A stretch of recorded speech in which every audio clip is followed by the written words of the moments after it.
불교의 전통적인 수행 방법은 경전을 눈으로 읽지 않고 소리 내어서 외우는데 그 핵심이 있다고 할 수 있습니다.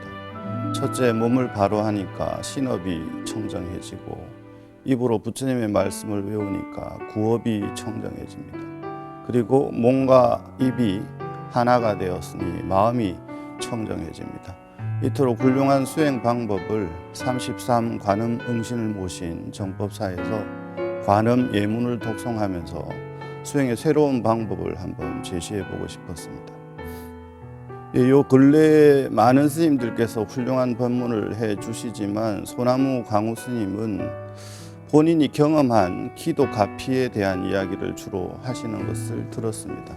그래서 우리 33 관음 기도와 매우 잘 맞겠다 싶어서 스님께 연락을 드렸고 오늘 법회를 진행하게 되었습니다. 관음 예문에 좋은 말씀이 참으로 많이 나오지만 관세음 보살님께서 얼마나 애달팠으면 천의 손이 되셨을까, 얼마나 사랑이 깊으셨으면 천의 손이 되셨을까 하는 말씀이 나옵니다. 이 말씀 한 구절만이라도 담아가신다면 정말 좋은 기도 법회가 되지 않을까 생각합니다.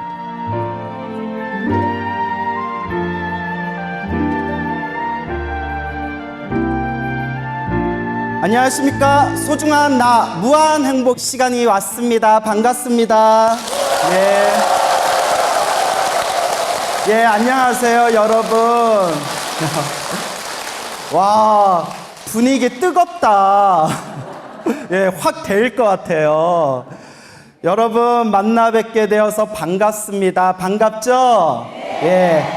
여기가 마산을 대표하는, 나아가서 경남 또한 경상도에서도 손꼽히는 또한 우리 통도사 마산포교당 정법사에 우리 소나무가 찾아왔습니다. 자, 끊임없는 박수에 제가 너무나 감격이 벅차오르네요. 여기 리액션도 너무 좋다. 자, 그래서 제가 여기 마산포교당에 왔는데, 이 마산포교당 정법사에 왔는데 와서 제가 3번을 놀랬어요. 몇 번을 놀랬다? 3번. 첫 번째, 주지스님께서, 새로 오신 우리 주지스님께서 저랑 법명이 똑같아서 놀랬어요. 그래서 우리 새로 오신 이 마산포교당 정법사 주지스님 법명이 이제 광자, 우자, 이제 저랑 법명이 똑같은 광우 스님이십니다. 광우 스님께서는 제가 제 이름으로 광우 스님 똑같은 법명을 가지신 스님을 또 이렇게 이야기하려니까 되게 또 새롭네요. 여기 정법사 주지 스님이신 우리 광우 스님에 대한 이야기는 제가 사실 10여 년 전에 이미 들었어요. 10여 년 전에 제가 송광사 유런에 있었을 때, 송광사 유런에서 저에게 이제 율장을 가르쳐 주시던 어른 스님께서 저한테 뭐라고 하셨냐면, 우리 통도사에도 광우 스님하고 법명이 똑같은 광우 스님이 계시다라고 하시면서 아주 공부도 열심히 하시고 아주 훌륭하신 스님이라고 그렇게 크게 덕담을 하신 적이 있으셨거든요. 그래서 언제 한번 인연이 되면 한번 뵙겠다 싶었는데 오늘 또 이렇게 우리 또 선배 되시는 광우 스님을 직접 뵙게 되었습니다. 네, 이렇게 덕 있고 훌륭한 스님께서 정법사 우리 마산포교당의 주지로 오셨기 때문에 이것도 우리 불자님들 복이다라는 생각이 듭니다. 그렇죠? 자, 어차피 박수 친 거 편집돼요, 여러분. 시간을 쪼개야 되기 때문에. 하여튼 분위기는 좋네요. 두 번째 놀란 거는 우리 정법사 이 마산포교당, 제가 예전부터 유명하다는 얘기는 많이 들었거든요. 제가 오늘 처음으로 이 정법사에 와서 우리 주지스님하고 함께 도량을 찬찬히 이렇게 참배를 드렸습니다. 그리고 제가 쏘스라치게 놀란 게 절이 너무 고급져요. 제가 이렇게 다니면서 감탄을 했어요. 야, 어쩜 이렇게 절을 아름답게 섬세하게 이렇게 저를 아름답게 장엄했을까 하고 제가 깜짝깜짝 놀랐습니다. 그래서 여러분들도 정법사 신도지만 정말 우리 사찰 정법사 너무 예쁘다, 아름답다라는 생각이 들죠. 그래서 특히 여기 도량도 너무 아름답지만 위에 올라가서 원통 보전 우리 관세음보살님 또 상호를 뵈면서 제가 마음으로 깊은 신심이 우러나게 되었습니다. 그래서 두 번째로 놀란 게 정법사가 너무 예쁘다. 그 다음에 세 번째 놀란 게 이제 이게 중요해요. 우리 정법사 신도님들이 지혜가 있어. 왜냐? 제가 여기 이렇게 일주문 이렇게 들어와서 신도님들 이렇게 인사드리는데 우리 정법사 불자님들이 소근소근 하면서 어머머 잘생겼어 실물로 보니까 더 나아.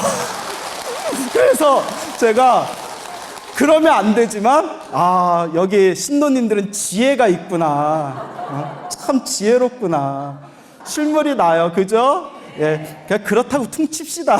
예, 하여튼 이렇게 정법사에 와서 진심으로 반갑게 생각을 합니다. 제가 오늘 여러분들에게 짧지만 아주 강렬한 재미있는 이야기를 들려드릴까 합니다. 사실 오늘 여러분들께 들려드릴 오늘 소나무 주제의 내용이 제가 예전에 들었던 내용인데 너무 재밌고 또 너무 신비로워서 내가 이걸 특별한 날에 공개해야 되겠다 묵혔던 내용이에요. 그래서 이 묵혔던 제가 아끼는 이 내용을 오늘 정법사에서 여러분들과 함께 나누게 되었습니다. 두근두근 기대되시죠? 예, 한번 잘 들어보세요. 여러분, 얼마 전에 그 서울의 노원구라고 있어요. 서울시 노원구에 인과선언이라는 그런 작은 사찰이 있습니다. 이 인과선언의 정덕이라는 비구니 스님이 계시는데 얼마 전에 그 인과선언의 정덕 스님께서 비구니 노스님께서 이제 신도님들 몇 분하고 함께 이제 제 소나무 팬이라고 직접 찾아오셨어요. 그래서 이제 오셔가지고 이제 당신의 자서전격인 이제 100가지 방편으로 중생을 구제하라 라는 자서전격인 책이랑 당신이 직접 그리신 그림이랑 이것저것 선물을 가지고 직접 찾아오셨습니다. 그래서 이렇게 차 한잔 이렇게 올리고 대화를 나누는데 제가 또 깜짝 놀란 게 연세가 90이 넘으신 거예요. 근데 제가 왜 놀랐냐면 얼굴이 보름달처럼 환해가지고 얼굴이 맑고 깨끗하셔서 아무리 봐도 90으로 보이지가 않는 거예요. 그래서 제가 입에 침을 좀 바르고 어머 60이라고 해도 믿겠어요. 너 무리수였나? 근데 그만큼 얼굴이 보름달처럼 환하고 그렇게 이제 맑으신 이제 90이 넘은 그 비구니 정덕 스님께서 이렇게 팬이라고 찾아오셨습니다. 그래서 이런저런 대화를 하는데 스님께서 하시는 말씀이 비구니 스님께서 하신 말씀이 당신이 18살에 숨이 끊겨서 죽었대요. 죽어가지고 저승에 가서 염라대왕 만나고 다시 집으로 와서 살아났대요. 내가 이걸 믿어야 돼, 말아야 돼? 그래서 제가 이렇게 말씀드렸어요. 스님, 제가 스님 말을 못 믿는 게 아니라 저는 불교설화나 가피 영험담에서 저승사자를 만났다, 염라대왕 만나고 왔다라는 이야기를 물론 많이 보기는 했습니다. 하지만 저는 책으로만 봤지 저는 제가 직접 염라대왕을 만났거나 본 적은 없습니다.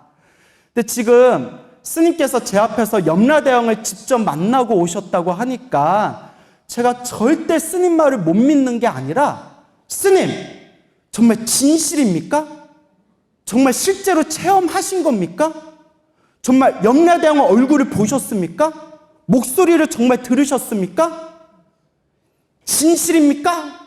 라고 말씀을 드렸더니 이 비구니 스님께서 하시는 말씀이 스님, 제가 부처님 제자인데 제가 어찌 거짓말을 할 수 있겠습니까? 제가 부처님 불제자인데 제가 어떻게 거짓을 말할 수 있겠습니까? 지금 이 순간에도 그때 보았던 염라대왕 얼굴과 그때 들었던 염라대왕 목소리가 아직도 생생하게 기억납니다. 하나도 거짓이 없습니다 라고 하시더라고요. 그래서 저는 그 스님의 말씀을 100% 믿고 오늘 여러분들에게 그 신비로운 이야기를 제가 또 전해드릴까 합니다. 기대되죠? 500원. 500원이에요. 공짜는 없어요. 500원. 예. 자, 정덕 비구니 스님께서 고향이 전라남도 강진군 병영면 병영마을이래요. 강진에 있는 병영면 병영마을이 고향이신데 1933년생이시래요. 1933년생이시고 그리고 그분의 속명이 출가기 전에 속명이 정인자, 성은 정씨고 이름은 인자예요. 정인자. 그래서 이제 정인자라는 이름으로 제가 이제 이 썰을 한번 풀어보도록 하겠습니다. 이 정인자라는 분은 어렸을 때부터 아주 착하고 머리가 총명했대요. 그래서 주변에서도 어른들 사이에서 칭찬이 아주 자자했다고 합니다.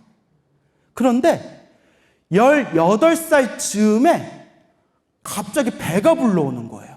처녀가. 배가 점점 불러오니까 주변에서 수근수근 대면서 어머 저 애 섰다. 애가 섰다. 그 집안이 얼마나 이게 망신이에요. 어머니가 식칼을 들고 어머니가 좀 기가 억셌나 봐요.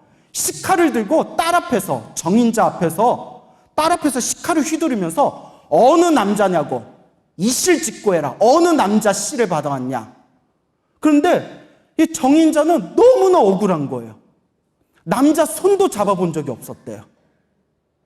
그래서 아니라고 난 너무 억울하다고.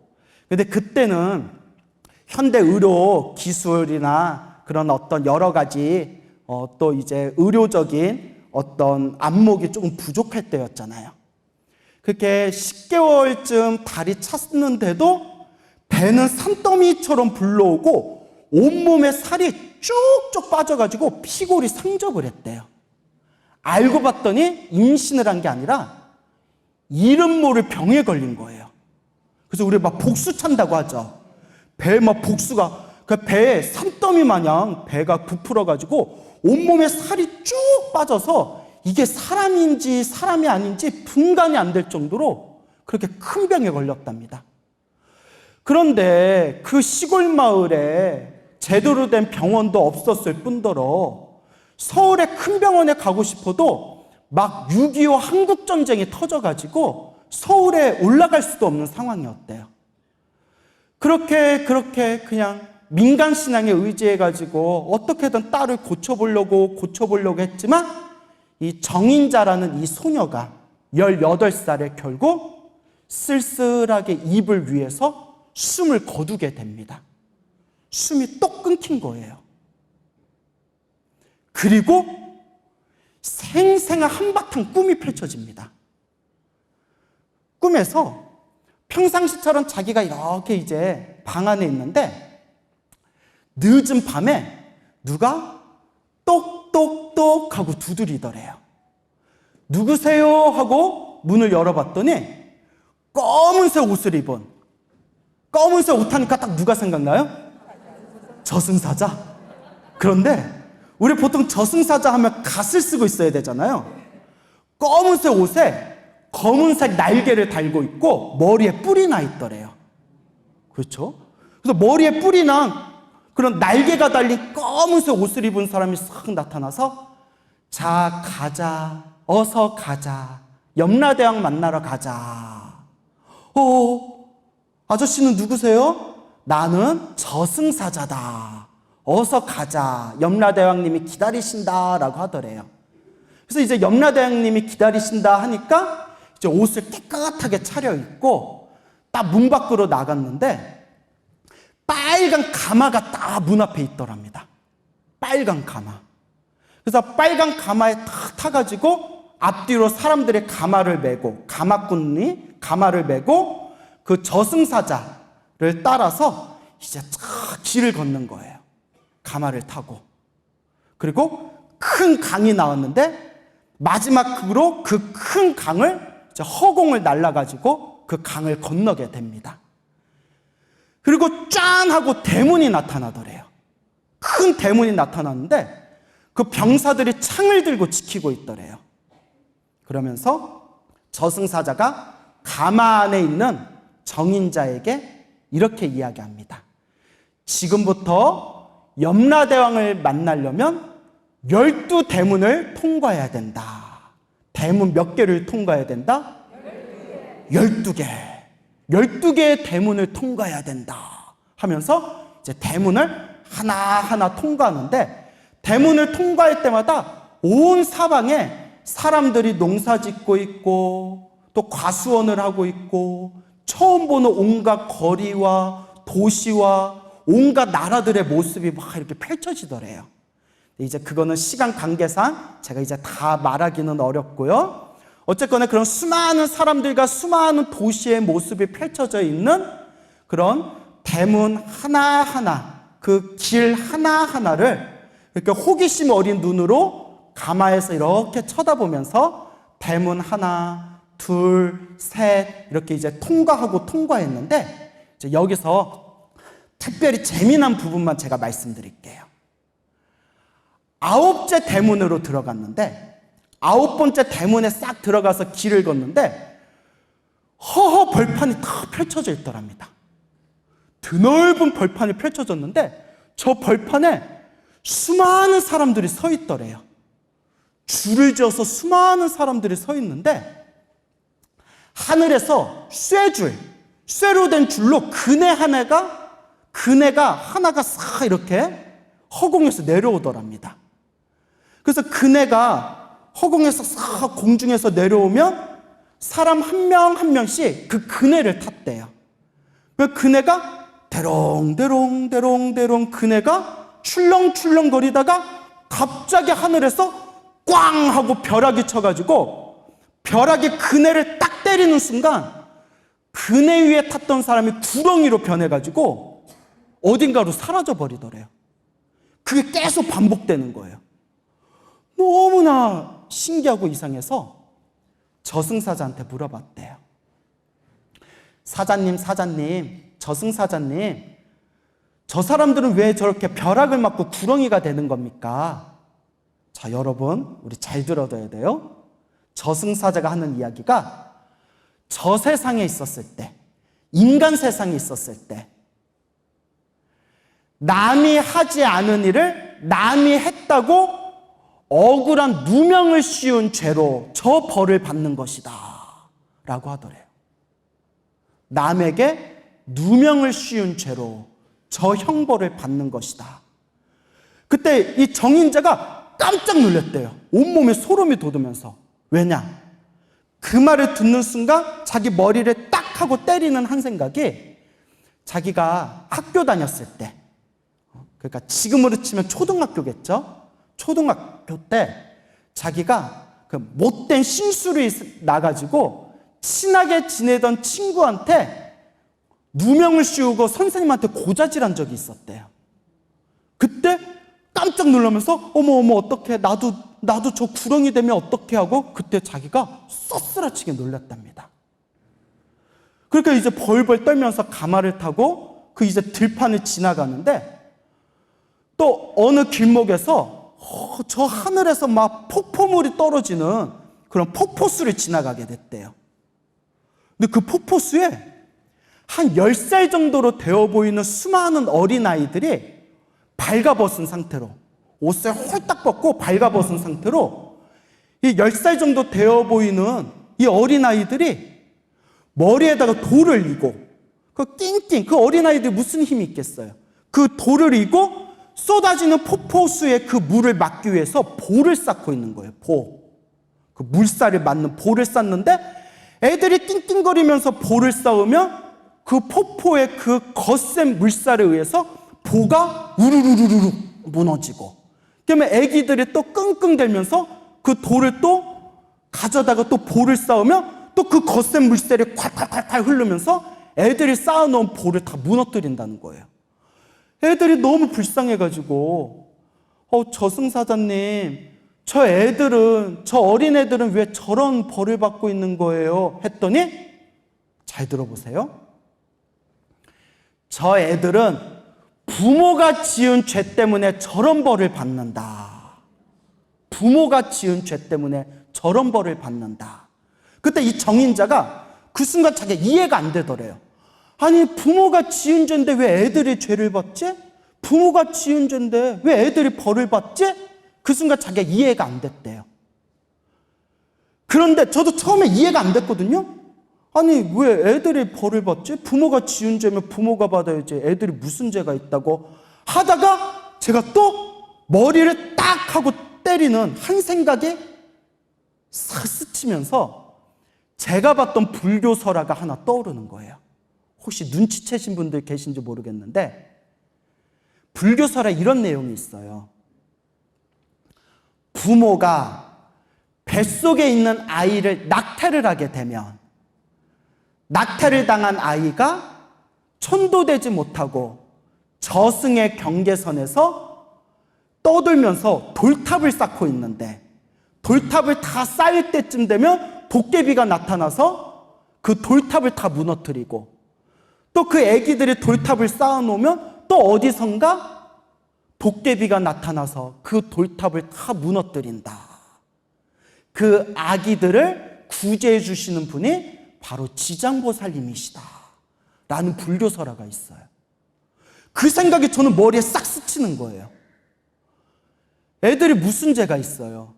다만 부모가 낙태한 그 죄업에 의해서 한을 품고 천도되지 못한 채 돌탑을 쌓고 돌탑을 쌓는 그런 괴로움의 굴레에서 빠져나오지 못한 아이들의 그 불교설화 이야기가 그 폭포수에서 돌로 물을 막는 아이들의 모습이 그대로 겹치는 거예요. 어느 정도 일리가 있죠. 그래서 제가 이거 섬뜩한데 이거 여름도 아닌데 이게 무슨 공포영화 같은 분위기지? 싶었죠. 그렇게 이제 10번째 문으로 들어가게 됩니다. 10번째 문에 들어갔는데 또 10번째 문에 들어가서 또 이렇게 길을 걷고 있는데 가마에서 이렇게 밖을 보니까 저 벌판에 또 수많은 수천 개, 수만 개의 수많은 탑들이 보이더래요. 하늘을 찌를 듯이 어마어마한 탑들이 보이는데 그 탑들마다 수백 개의 촛불들이 켜져 있더래요. 근데 그 촛불들이 희한한 게 어떤 촛불은 아름다운 연꽃처럼 환한 촛불이 있고 또 어떤 촛불은 불이 밝은 촛불이 있고 어떤 촛불은 희미한 촛불이 있고 또 어떤 초는 약한 초가 있고 또 어떤 초는 이미 꺼져버린 초가 있고 또 어떤 초는 구부러진 초도 있고 꺾인 초도 있고 희한하게 휘어있는 초들도 있고 초 하나하나가 저마다 모습이 다 다르더랍니다. 희한하다. 초들이 왜 저렇게 저 촛불의 불기가 밝기가 저렇게 다 다르고 모습들이 왜 저렇게 다 다를까? 그래서 또 저승사자한테 물어봤대요. 자꾸 저승사자한테 물어봐서 저승사자가 짜증났을 것 같아. 사자님 왜 저기는 초마다 모양이 다 달라요? 왜 다 달라요? 저승사자가 하는 얘기가 인간 세상 사람들이 살아가는 삶의 모습들이다 이러더래요. 우리 중생들 살아가는 모습 저마다 똑같아요? 달라요? 다 다르잖아요. 착한 중생도 있고 못된 중생도 있고 복덕이 많은 중생도 있고 박복한 중생도 있고 건강한 중생도 있고 좀 병약한 중생도 있고 일이 술술 풀리는 중생도 있고 일에 자꾸 장애가 생기는 중생들도 있고 중생들 모습이 삶의 모습이 저마다 다르듯이 그 중생들 삶의 모습이 그 저승의 그 촛불과 초의 모습 그대로 펼쳐진 거예요. 여러분들 촛불 상태는 어떤 것 같아요? 갑자기 분위기 무거워진다. 그래도 정법사 신도들인데 환하게 타오르고 있겠죠. 그렇죠? 자, 그리고 이제 정말 이제 재미난 내용이 나오는데, 이제 11번째 문을 통과했대요. 아까 문 몇 개를 통과해야 된다고 했어요? 12개. 다행히 안 까먹었네요. 11번째 문을 통과하는데 큰 회관이 보이더래요. 여기 우리 정법사 여기 법당처럼 어마어마하게 큰 회관이 있었나 봐요. 거기에 주렁주렁 자루들이 매달려 있더래요. 자루. 우리 물 건너는 자루 있잖아요. 자루들이 주렁주렁 매달려 있는데 희한한 게 저 끝없이 수많은 자루들이 대롱대롱 매달려 있는데 어마어마하게 큰 자루도 있고 조그만 자루도 있고 자루마다 그 크기가 저마다 다 다르더랍니다. 그래서 저승사자한테 또 물어봤어요. 사자님, 요 천장에 매달려 있는 이 수많은 자루들은 다 뭡니까? 왜 어떤 자루는 크고 어떤 자루는 작고 왜 크기가 저마다 다릅니까? 저승사자가 하는 얘기가 저 세상, 인간 세상 살고 있는 중생들의 복의 자루다, 복의 그릇이다 라고 이야기하더랍니다. 여러분, 우리 간혹 조상님들이 그런 얘기 하잖아요. 사람은 태어날 때 저마다 자기 무엇을 타고 태어난다? 자기 복을 가지고 태어난다. 저게 다 자기 복자루라는 거예요. 큰 자루는 그만큼 뭐가 많은 사람들이에요? 복이 많은 사람들이에요. 작은 자루는 복 없는 사람들. 여러분들 자루는 커요? 그래요. 정법사 신도들이니까. 그래서 이렇게 천장을 보는데, 가마 타고 지나가면서 천장을 보는데 유독 큰 자루가 있더래요.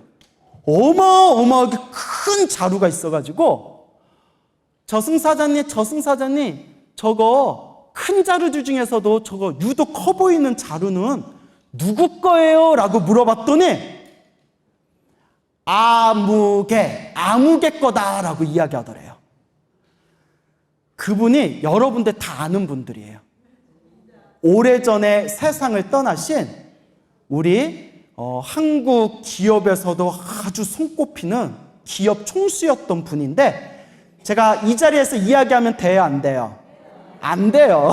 저 실명대기가 뭐예요? 궁금하세요? 500원. 네. 자, 일단 이제 아무개로 일단 넘어갈게요.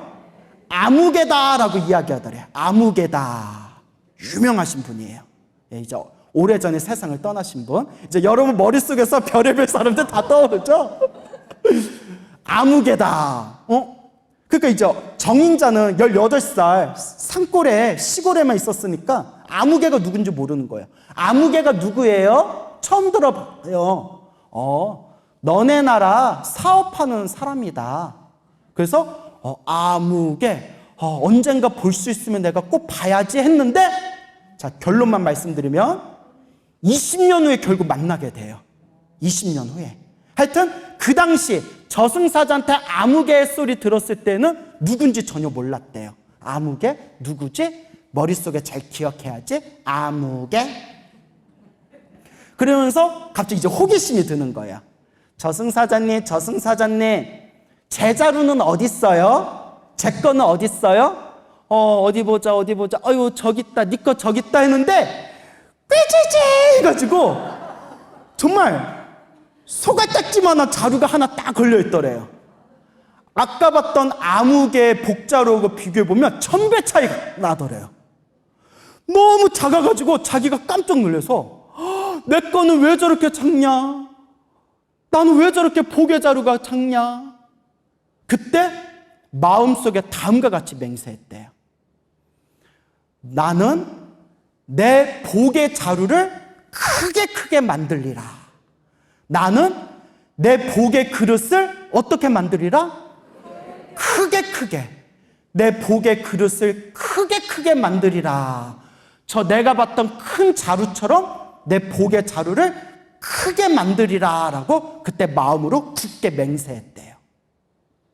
그리고 가마 타고 가서 12번째 대문을 이제 통과하게 됩니다. 그리고 이제 염라대왕 궁전이 다 보이는데 으리으리한 기와집에 엄청나게 큰 거대한 불상이 세워져 있더래요. 뭐가 세워져 있었다? 불상. 그래서 염라대왕은 불자구나. 그러니까 아무래도 저승에 가서 염라대왕 만나면 누가 더 유리해요? 불자가 더 유리해요. 자, 우스갯소리고 거대한 불상이 이렇게 모셔져 있더래요. 그래서 저승사자가 여기서부터 가마에서 내려서 안으로 쭉 들어가서 염라대왕님께 인사를 올리거라. 그래서 이제 가마에서 내려가지고 조심조심 한 걸음 한 걸음 다 올라가서 그 염라대왕이 계신, 이제 우리말로 하면 이제 사무실로 들어간 거예요. 어마하게 높은 계단 위에 큰 책상 위에 염라대왕이 딱 앉아 있고, 자기가 그 밑에서 염라대왕 발 밑으로 자기 이렇게 절 3번을 올렸대요. 그때 그 염라대왕의 얼굴과 목소리까지 다 기억나신다는 거예요. 그 정덕스님께서. 근데 거짓말 같지가 않아. 왜냐하면 일단 너무 얼굴이 맑으셔. 내가 아주 얼굴이 혼탁한 사람이면 내가 조금 의심이 갈겠는데, 얼굴이 너무 맑으시고 저한테 직접 차 마시면서 이 이야기를 들려주시는데 목소리에 진실의 힘이 딱 느껴지더라고요. 염라대왕이 다 쳐다보면서, 그래, 너의 이름이 뭐냐?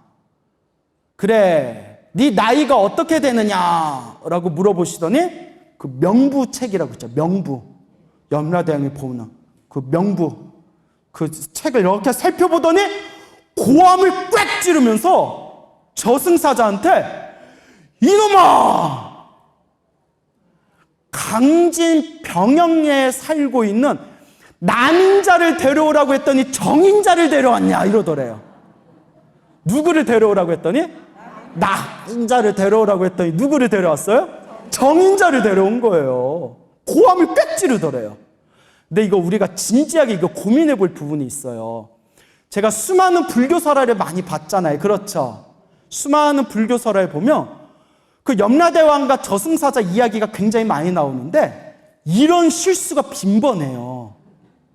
예를 들어서 제가 직접 들은 내용만, 경상도에 아무개를 데려오라 했는데 전라도에 아무개를 데려오거나, 78세 된 홍길동을 데려오라고 했는데 28살 된 홍길동을 데려온다거나, 이런 이야기가 많아요. 그래서 제가 늘 느끼는 게, 이 저승의 시스템이 되게 엉망이다. 나 이런 말 했다가 나중에 이거 끌려가가지고 혼나면 어떡해? 근데 우리가 진지하게 고민해봐야 돼요. 여러분, 우리 이 세계에서 컴퓨터 제일 잘하던 스티브 잡스라고 있잖아요. 잡스 몇 년 전에 죽었잖아요. 저승에서 이제 그런 사람을 이제 써먹어야 된다니까요. 언제까지 이런 실수를 할 거야? 이래놓고 약간 쫄린다 나. 염라대왕이 지금 디스했어 내가 지금. 그러면서 그 정인자에게 이렇게 이야기합니다.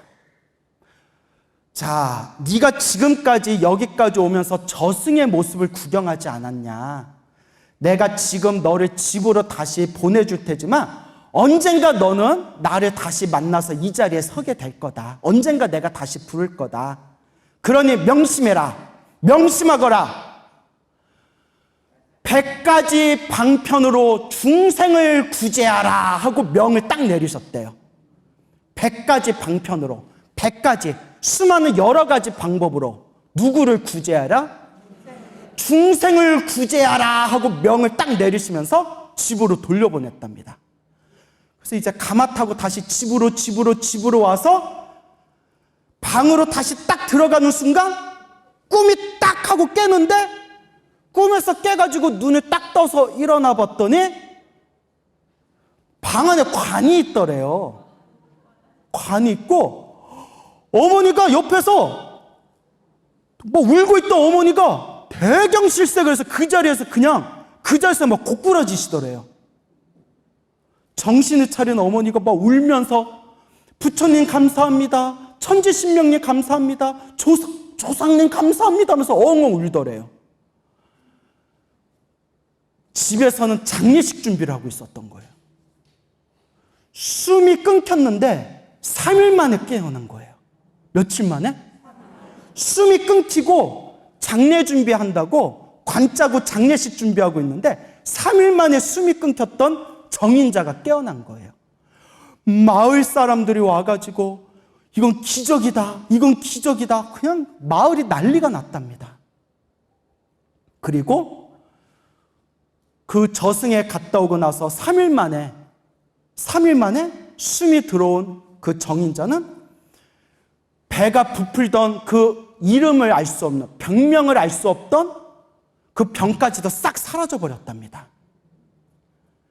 그리고 염라대왕을 만나고 온 그 정인자의 가슴에 딱 두 가지가 가슴에 딱 새겨져 있어요.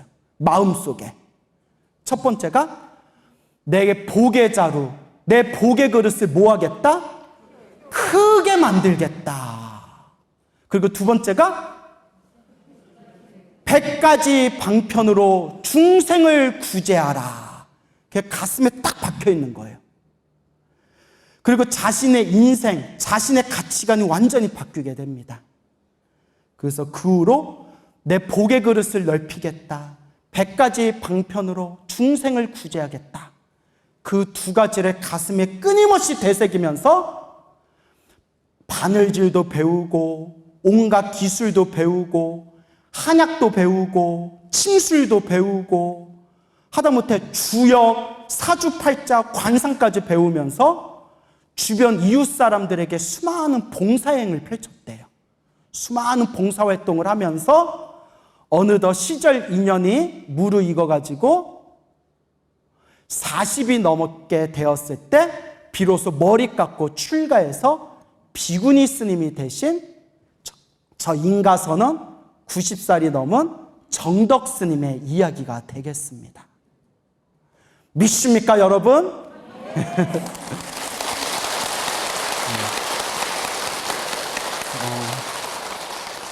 제가 항상 우리 불자님들에게 하는 이야기가 있습니다. 내가 지은 업은 누가 받는다? 내가 받는다. 행복도 불행도 누가 지은 거다? 내가 지은 거다. 힘들고 괴롭고 답답하다면 결국 누가 풀어야 된다? 내가 풀어야 된다. 이번 생 아무리 잘 먹고 잘 살고 이번 생 아무리 부귀영화 누려봤자 죽으면 누구 앞에 서게 된다? 염라대왕 앞에 서게 되었을 때 나는 염라대왕 앞에서 나는 과연 어떤 삶을 살아왔습니다 라고 과연 나는 당당하게 말할 수 있을 것인가. 그래서 여러분, 제가 제일 좋아하는 구절이 사람으로 태어나기 어렵고 무엇을 만나기 어렵다? 부처님 법을 만나기 어렵다. 근데 여러분들은 사람으로 태어났고 이렇게 부처님 법을 만나게 되었고 또 요 마산포교당 사찰 이름이 무슨 사예요? 정법사, 정법을 만나게 되었습니다. 그러니까 여러분, 이번 생 여러분들의 복과 선업과 공덕을 닦는 마음으로 언젠가 우리가 죽었을 때 저 염라대왕 앞에 평등하게 저 염라대왕 앞에 만나서 내가 지은 업보대로 다음 생 몸을 받게 된다라는 그런 마음으로 여러분들의 삶을 불제자로서 아름답게 그렇게 꽃피워 나가시기 바랍니다. 오늘은 잠시 쉬어가는 코너 같은 느낌으로 우리 소나무 팬분들께서 우리 소나무의 애청자분들께서 그 보내주신 소중한 사연이 담긴 편지를 우리가 읽어보는 시간 가져보도록 하겠습니다. 그 많은 분들이 이렇게 편지를 보내주세요. 그래서 많은 분들이 편지를 보내주시는데 제가 하나하나 다 읽어보고 있습니다. 그래서 제가 너무나 감사하고 고마운 마음으로 또 너무나 신기하고 신비한 마음으로 그렇게 여러분들이 보내주신 편지를 읽기는 하는데 너무 그 보내주신 편지의 양이 많아서 제가 하나하나 방송에서 다 소개해드리기가 어렵습니다. 그래서 그런 부분은 조금 양해 바랍니다.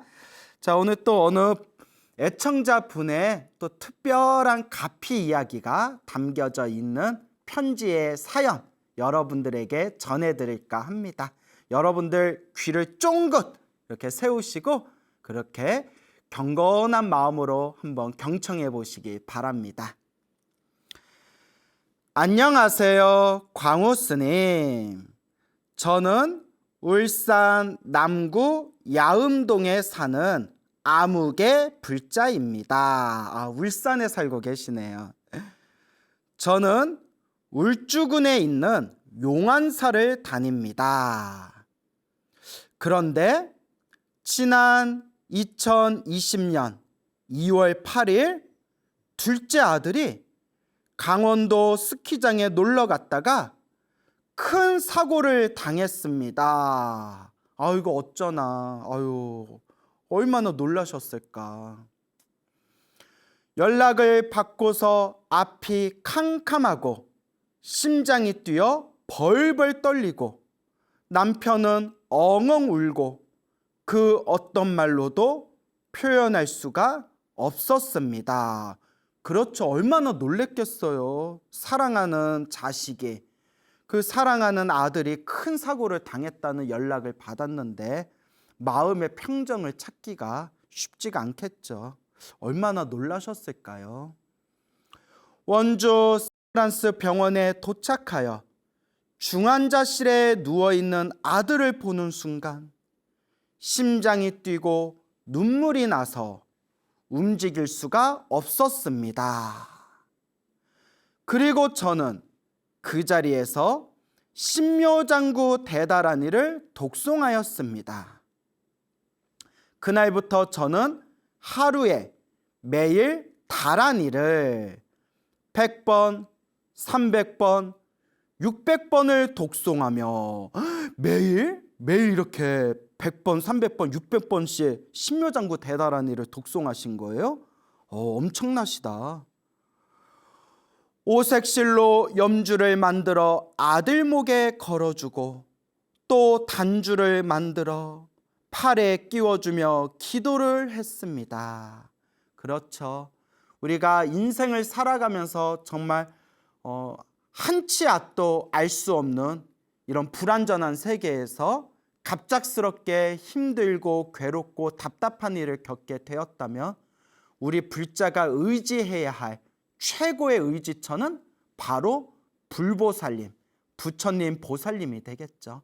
그래서 저도 여러분들에게 평소에 항상 힘들고 괴로울수록 오히려 더 간절히 기도해야 된다, 염불해야 된다라는 말씀을 자주 드리지 않습니까? 새벽 30분에 일어나서 천수경을 읽으며 신묘장구 대다라니 108번가 화엄경 약창계를 독송했어요. 그러던 중에 부처님 오신 날이 다가왔습니다.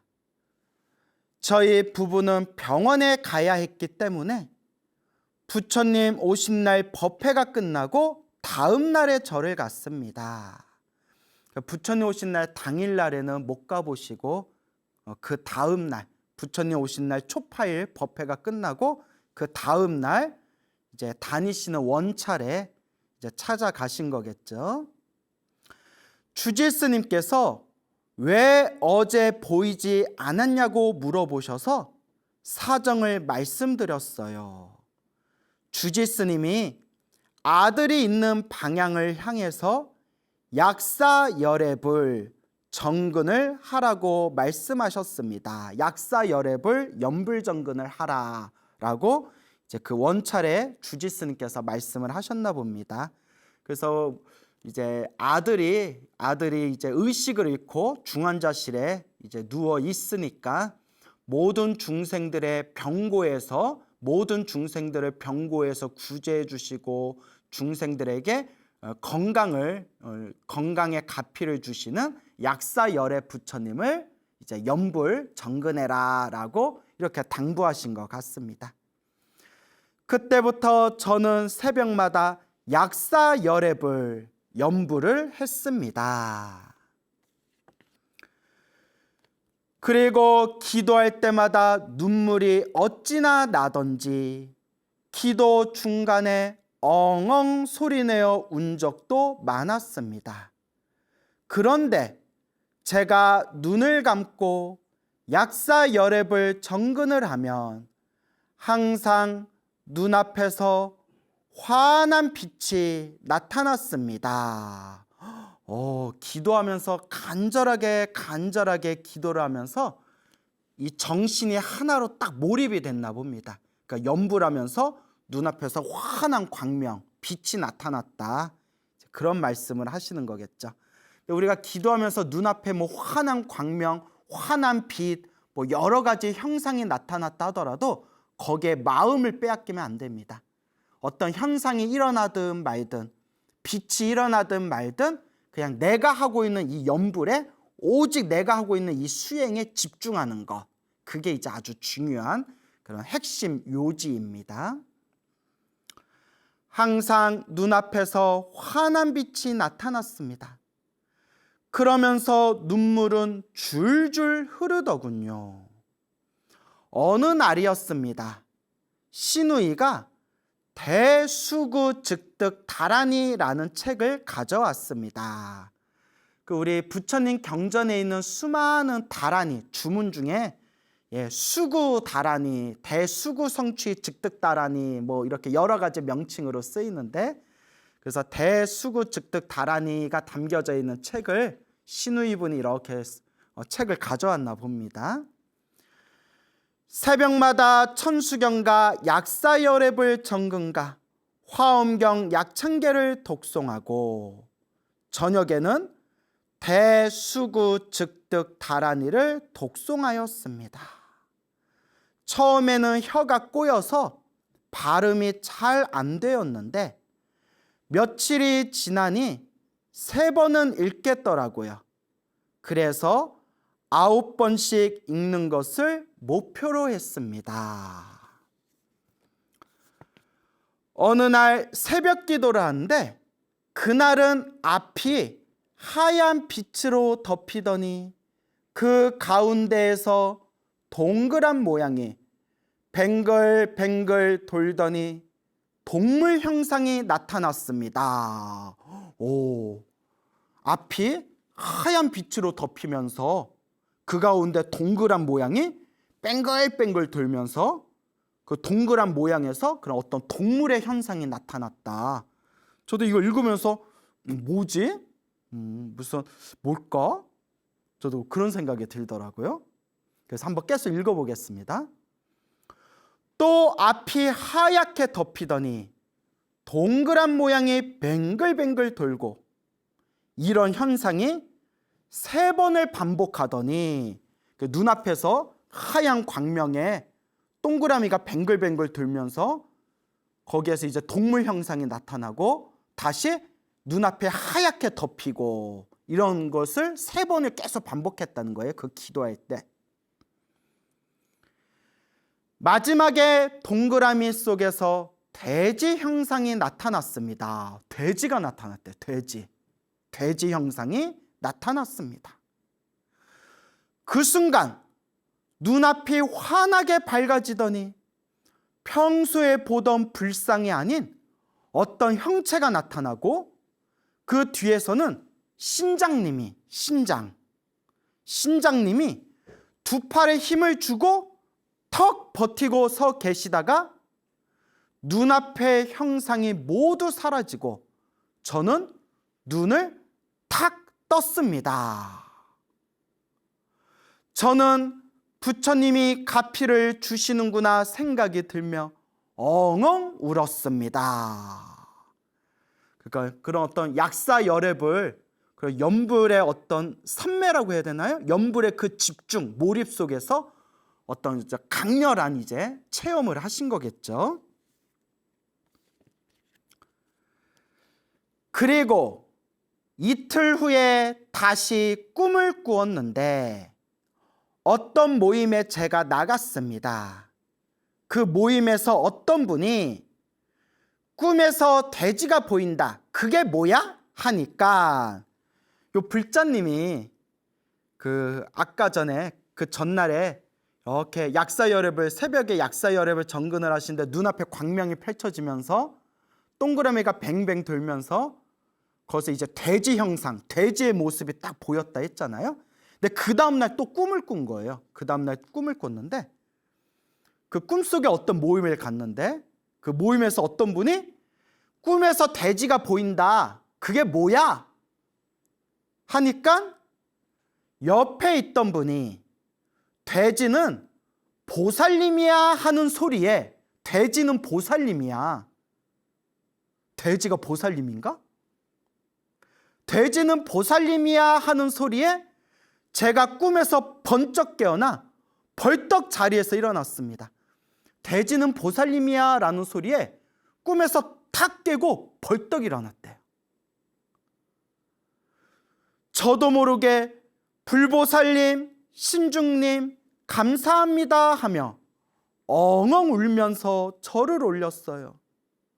남편은 옆에서 자다가 제가 아픈 줄 알고 놀라서 일어나더라고요. 돼지는 보살님이야.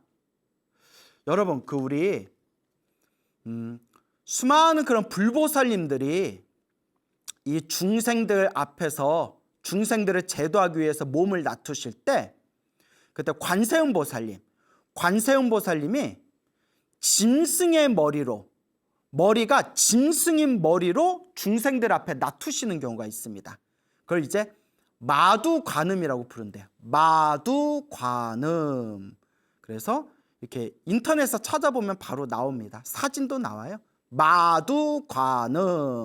관세음보살님께서 중생들을 제도하기 위해서 수많은 몸을 낮추시는데 그런 짐승의 얼굴로 몸을 낮추시는 경우도 있으세요. 그 짐승의 얼굴로 몸을 낮추실 때 그 모습을 마두관음이라고 부르기도 합니다. 다음 날에 저는 원주 병원에 가서 의식을 잃고 누워있는 아들 귀에다 대고 너는 깨어난다. 너는 일어난다. 부처님께서 너를 일어나게 해주신다고 병원 갈 때마다 귀에 속삭여 주었습니다. 제가 나중에 알았지만 아들이 병원 응급실에 실려왔을 때 의사가 살펴보고는 뇌사 상태다. 살면 기적이다 라고 생각했답니다. 그때 이제 병원 응급실에 사고를 당해서 병원 응급실에 왔을 때 이제 뇌사 상태로 이렇게 판정을 받을 정도로. 근데 보통 뇌사면 다시 깨어나기가 거의 불가능하지 않나요?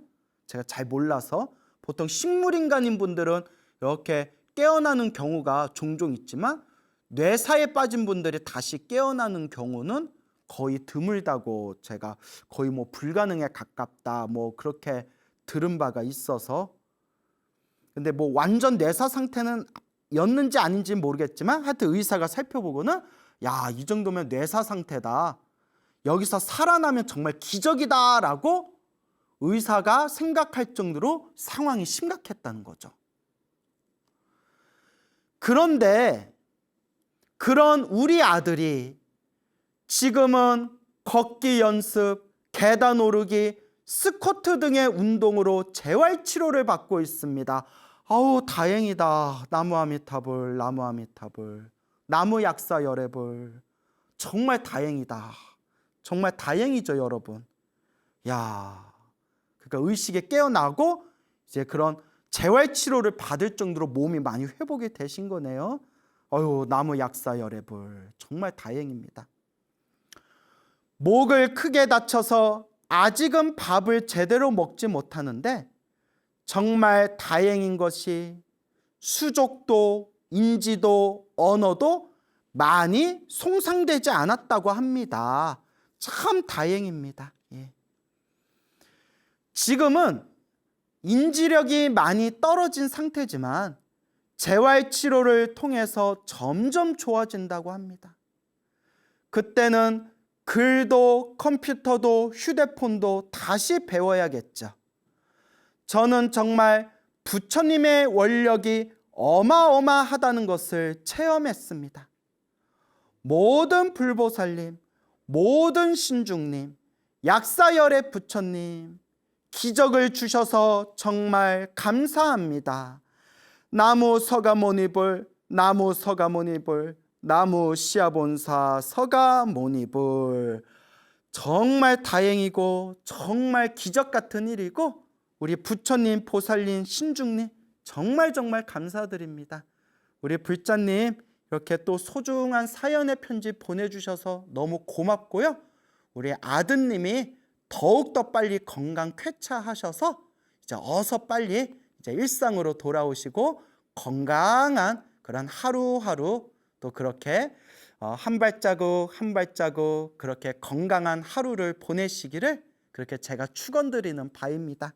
우리 불자님 너무 고맙습니다. 앞으로 좋은 일 많이 생기실 겁니다. 예, 그리고 또 오늘의 두 번째 편지의 사연 여러분들 또 읽어드리도록 하겠습니다. 이것도 내용이 재밌어요. 안녕하세요. 저는 인천에 살고 있는 청년 초보불자입니다. 우리 청년불자시구나. 제가 본격적으로 불교에 관심을 가지게 된 것은 광우 스님의 소나무 법문을 듣고 나서부터입니다. 그러시구나. 저는 최근 2, 3년 동안 이유를 알 수 없는 가위 눌림에 시달렸습니다. 가위 눌리면 힘들죠. 이유를 알 수 없는 가위 눌림에 시달리고 계셨군요. 대학 졸업을 앞두고 취업을 해야 한다는 부담이 크기 때문이라 생각합니다. 아마도 스트레스성이었던 것 같다라는 뜻이겠죠. 가위 눌림에 대한 두려움으로 밤마다 잠을 제대로 자지 못하는 일이 반복되었습니다. 이런 상황에서 괴로움을 벗어나 일상을 되찾기 위해 불교를 접하게 되었습니다. 이것도 성근입니다, 여러분. 우리가 인생을 살아가면서 힘들거나 괴롭거나 답답한 일을 만나게 되었을 때 개 중에서는 엉뚱한 이상한 혹은 막 사이비 같은 데에 빠지는 경우가 많습니다. 그래서 속된 말로 그래다 인생이 좌지러지는 경우도 우리가 주변에서 많이 볼 수 있지 않습니까? 근데 이렇게 힘들고 답답한 상황에서 부처님의 가르침을 만나서 부처님의 가르침에 의지할 수 있게 되었다라는 것은 이것도 과거 전생에 지었던 착한 뿌리, 성근과 그런 공덕이 있기 때문입니다. 여러분 꼭 명심해야 되는 게 불교에 의지했다고 해서 무조건 옳은 건 아닙니다, 여러분. 제가 좀 이런 얘기하기가 조심스럽지만 불교 안에도 잘못된 그런 삿된 가르침을 이렇게 설하는 사람들이 있기 때문에 불교를 만났다 하더라도 반드시 부처님 경전에 근거를 둬야 됩니다. 부처님 말씀, 부처님 경전의 근거를 들고 우리가 올바르게 닦아야 됩니다. 우리 주변에 보면 사이비들 중에서 자기 혼자 머리 깎고 자기 혼자 승복 입고 사람들한테 막 사기치는 사람들이 있어요. 그래서 이렇게 언론에 막 그런 거 막 나오고 그러지 않습니까? 그렇기 때문에 우리가 불교를 만나더라도 올바른 정법도량, 바른 법을 가르치는 정법도량에 가야 되고, 그리고 항상 부처님 가르침을 우리가 만났다 하더라도 반드시 경전 공부를 하면서 부처님 말씀에 의지해야 된다라는 것을 꼭 명심하시기 바랍니다.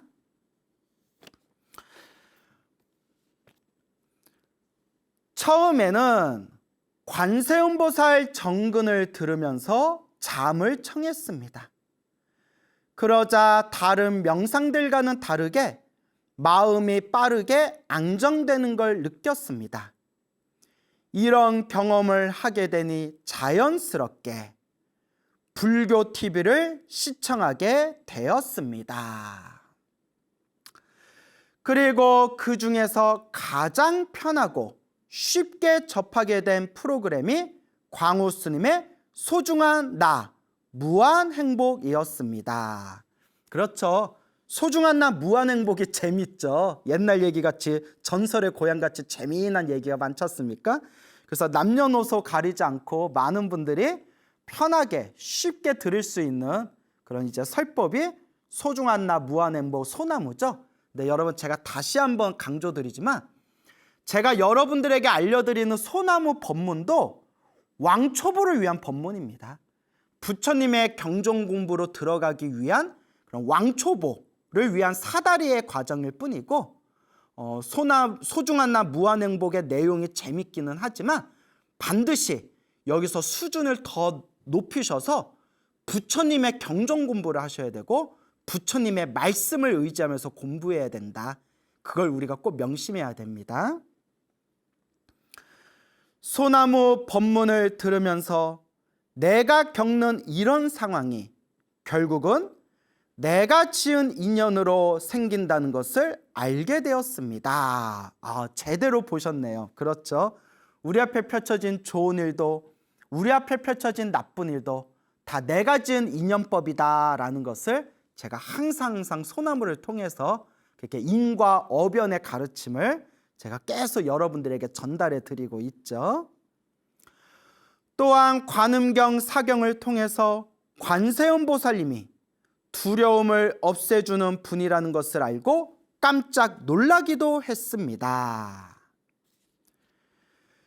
영가천도에 좋다는 광명진원도 외우고 천수경을 듣고 자기 전에 아미타불 연불도 병행하였습니다. 저는 마음의 안정을 되찾게 되었습니다. 참 다행한 일이네요. 소나무 프로그램이 저의 불교 수행의 나침반이 되었기에 늘 감사한 마음입니다. 이러한 수행 덕분에 저는 꿈에서도 부처님의 가피를 경험하게 되었습니다. 가장 기억에 남는 것을 소개할까 합니다.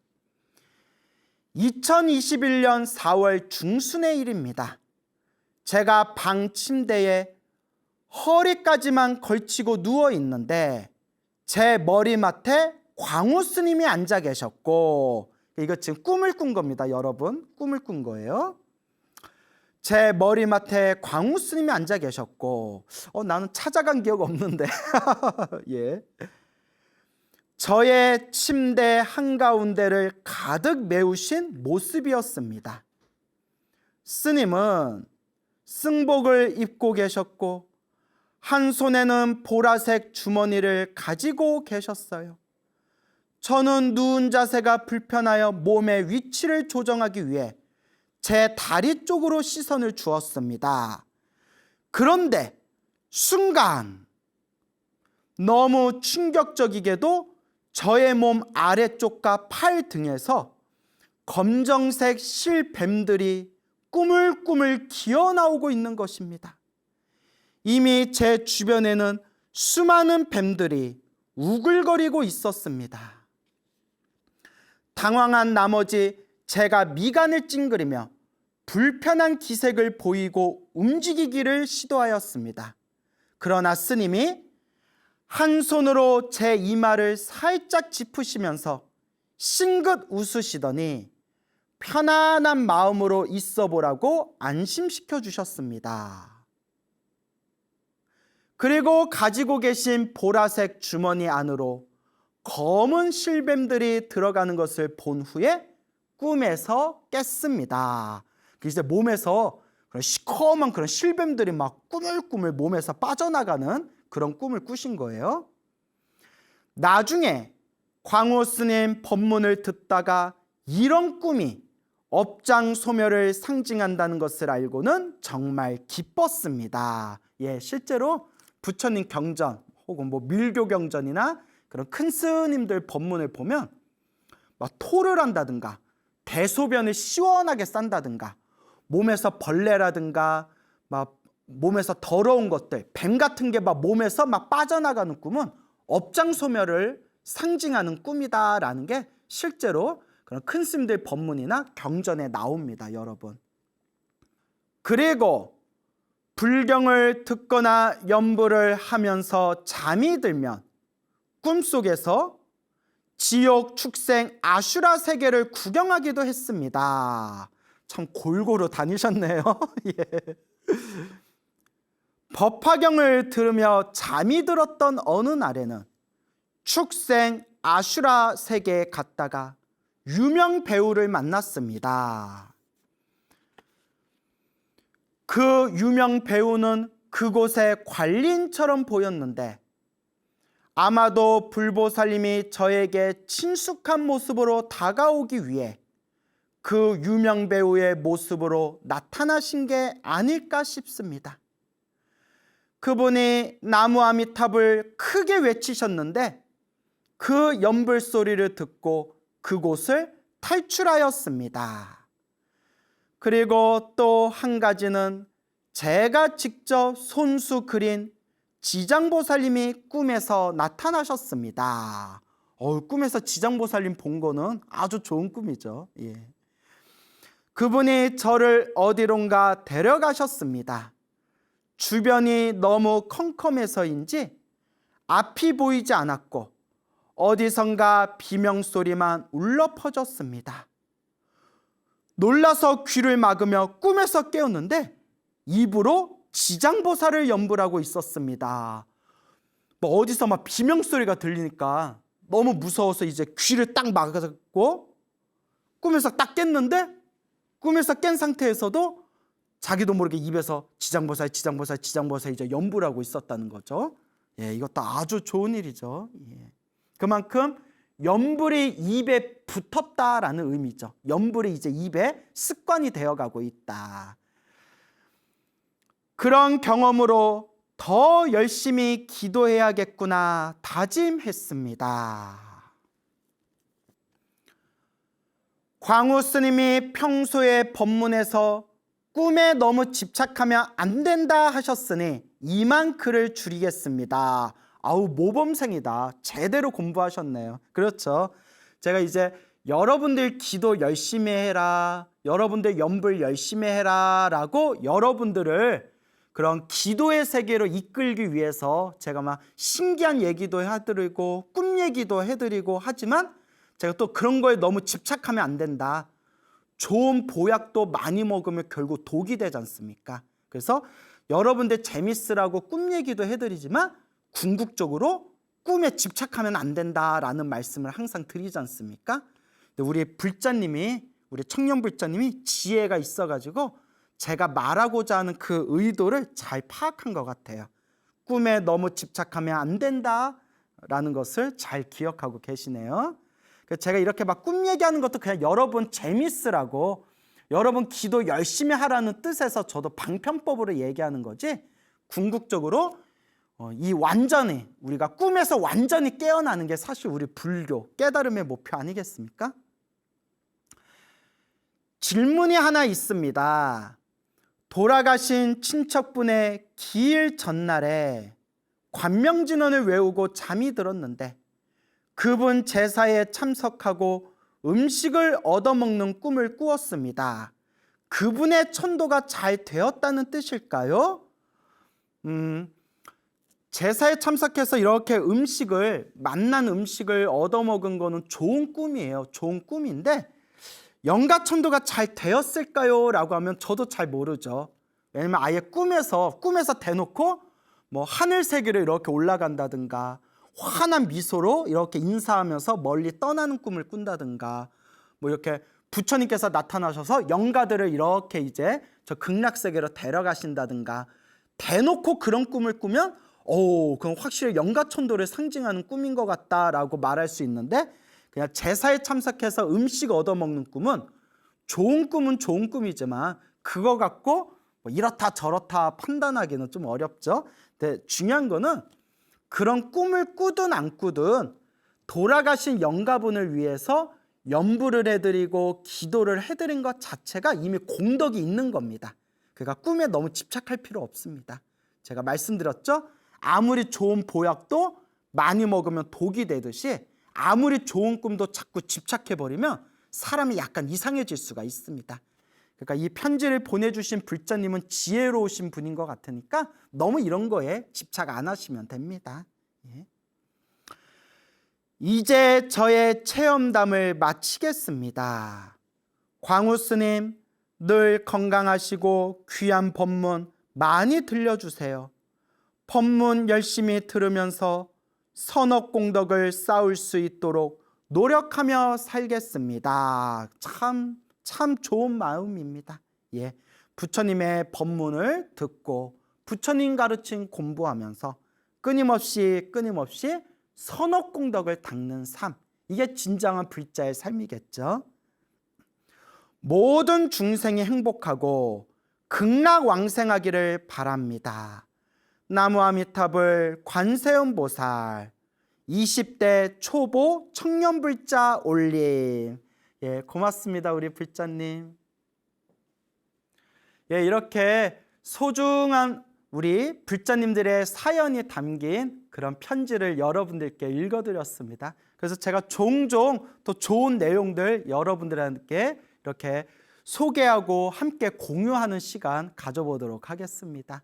저희 이렇게 우리 불자님들 가피 받은 이야기, 이렇게 부처님의 어떤 가피와 부처님의 에너지가 가득 담긴 그런 체험을 하신 이야기들을 들으면 제가 다 신심이 나요. 아, 불보살님의 가피는 지금 이 순간에도 펼쳐지고 있는 현재 진행형이구나라는 것을 느끼게 됩니다.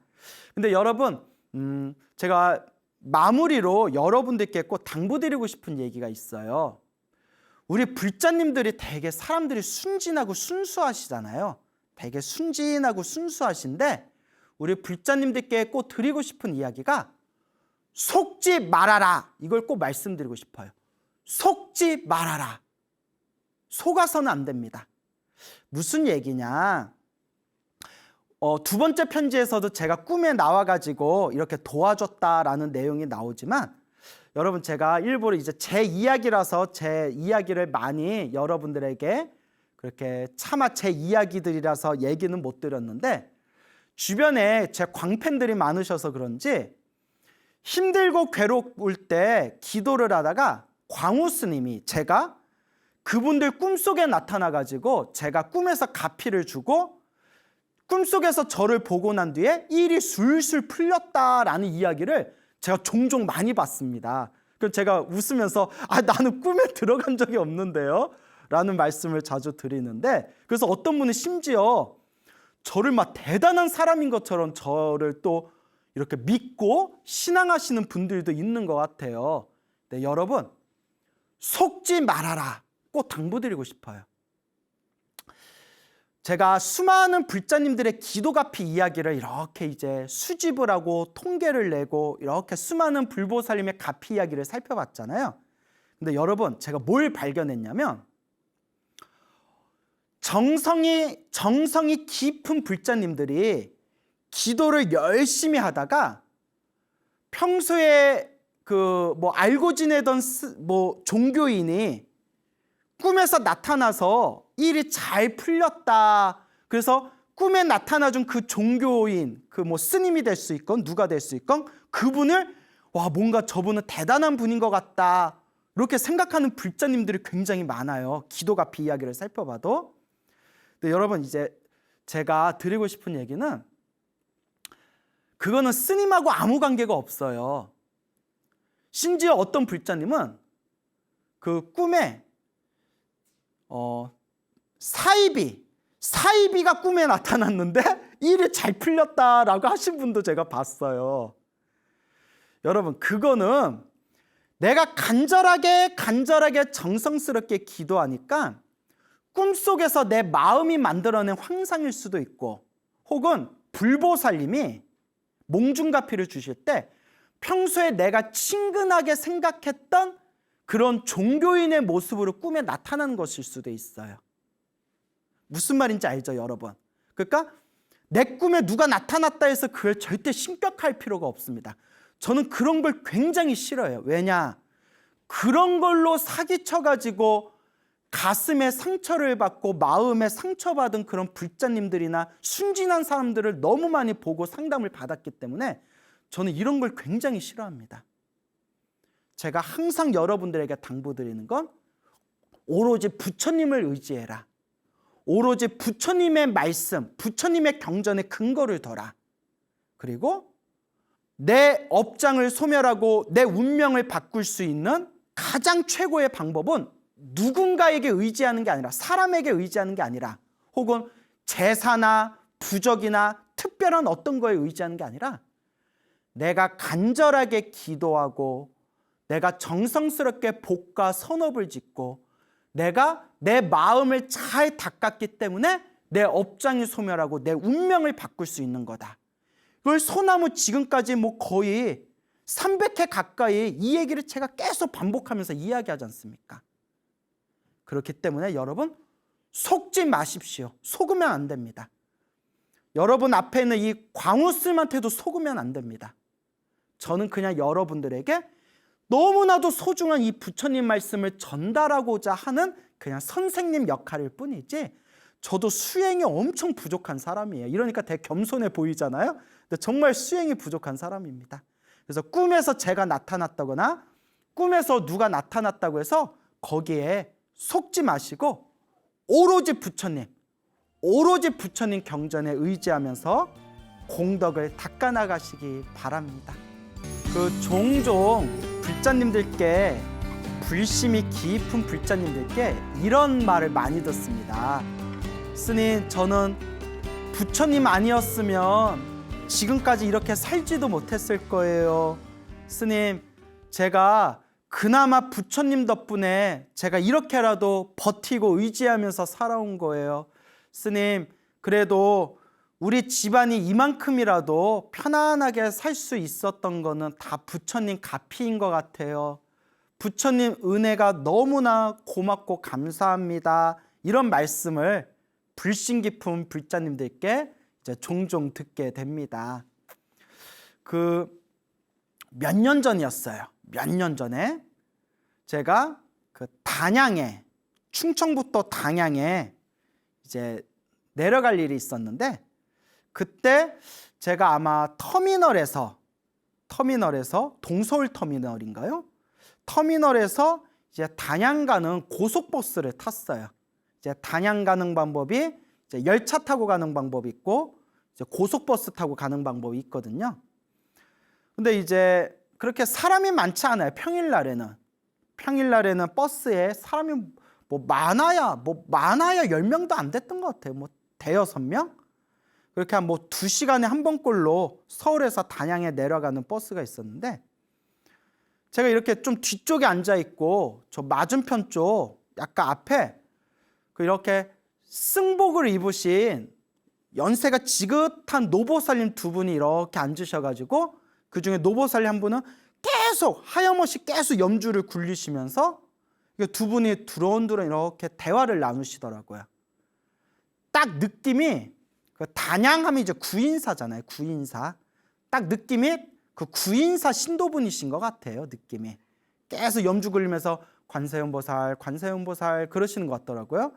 두 분 이렇게 이야기를 하시는데, 제가 이렇게 소리가 이렇게 은은하게 들리잖아요. 대화 소리가. 들으려고 일부러 들은 건 아닌데, 이렇게 눈 감고 가만히 있는데 이렇게 들리잖아요. 노보살님 한 분이, 우리 집이 이만큼 편안하고 우리 애들이 다 이만큼 잘 크고 다 이렇게 집안일이 잘 풀린 거는 다 우리 관세음보살님 덕분입니다. 관세음보살님 덕분에 우리가 이만큼이라도 잘 삽니다. 그런 말씀을 하시더라고요. 그러면서 젊었을 때부터 절에 다니시는 불자인데 이렇게 관세음보살 연부를 많이 하시면서 뭔가 그런 큰 내면의 가피를 체험하신 분인가 보다라는 생각이 들더라고요. 그래서 주변에 수많은 그런 불심이 지극하신 불자님들 이야기를 듣다 보면 한결같이 하시는 말씀이, 기도를 하고 연부를 하고 그런 큰 체험과 가피를 얻으면서 정말 힘들었던 일들, 답답했던 일들이 많이 풀려나가는 걸 실제로 느꼈고, 그리고 힘들고 괴로운 상황 속에서도 그 기도와 연불의 힘으로 꿋꿋하게 버텨나갈 수가 있었다. 정말 부처님 은혜는 헤아릴 수가 없다. 진심으로 고맙고 정말 감사할 뿐이다. 그런 말씀을 많이 합니다. 어느 불자님께 들은 이야기입니다. 불자님께 제가 직접 들은 이야기인데, 저 부산에 연세가 8순이 넘으신 불심이 깊은 그 노보살님이 계시대요. 연세가 8순이 훌쩍 넘으신 불심이 아주 깊은 그런 부산의 노보살님이 계시는데, 그분의 이야기예요. 그분께서 아버지가 있는데, 아버지가 또 옛날 사람이지 않습니까? 옛날 분. 옛날에는 좀 그런 일이 흔했죠. 지금은 상상도 못할 일이지만, 아버지가 마누라가 2명이 있었대요. 부인이 2명이 있었답니다. 와이프가. 그래서 본처인 조강지처가 있었고 또 나중에 또 이렇게 젊은 첩을 들였대. 첩. 그래서 조강지처하고 첩이 있었는데, 자기는 그 노보살님은 조강지처, 어머니가 조강지처, 본처라고 하죠. 첫 번째 부인의 소생이었대요. 그래서 조강지처인 어머니는 자기까지 이렇게 7남매가 있었대요. 이거 아이도 많이 나오셨다. 예, 그 금슬이 좋으셨나 봐요. 7남매가 있었고, 또 둘째 부인이었던 첩 부인도 애들이 여럿 있었대요. 애들이 여럿 있었답니다. 애를 많이 낳았네요. 애가 여럿 있었는데, 그러다 보니까 조강주처인 어머니가 마음의 상처가 크지 않았겠어요? 그 하나뿐이 없는 남편, 애를 7이나 낳았는데 첩 하나 구해가지고 밖으로 돌고 그러면 그 부인 입장에서, 본처인 부인 입장에서 얼마나 화딱지가 나겠어요. 마음의 상처가 있겠죠. 그래서 그 어떤 한이라든가 그런 어떤 억압된 감정을 해소하기 위해서 오로지 자식들한테 모든 걸 다 투자했대요. 오로지 그냥 자식만 바라보고 오로지 자식만을 위해서 그렇게 조강지처인 어머니가 살아오셨답니다. 그러니까 남편에 대한 실망, 섭섭함, 서러움, 그 맺힌 한을 이제 자식만을 바라보면서 내 새끼 하면서 자식만을 바라보면서 이제 버티고 사신 거겠죠. 옛날 어머님들이 다 그러셨지 않습니까? 오직 자식을 바라보는 그 뜨거운 모성애가 있지 않습니까? 그래서 특히 아이들 교육에 아주 열정을 쏟아부으셨대요. 아이들 교육에. 아이들을 교육시키고 공부시키고, 그리고 7남매 공부시키려면 돈도 많이 들었을 것 같아요. 그렇게 아이들을 위해서 이렇게 이제 오로지 그 자식을 바라보면서 살아오셨고, 그런데 세월이 흐르면서 한 가지 이해 안 되는 일들이 생기더래요. 그게 무엇인고 하니, 조강지처였던 우리 엄마의 자식들, 7남매가 있었다고 했잖아요.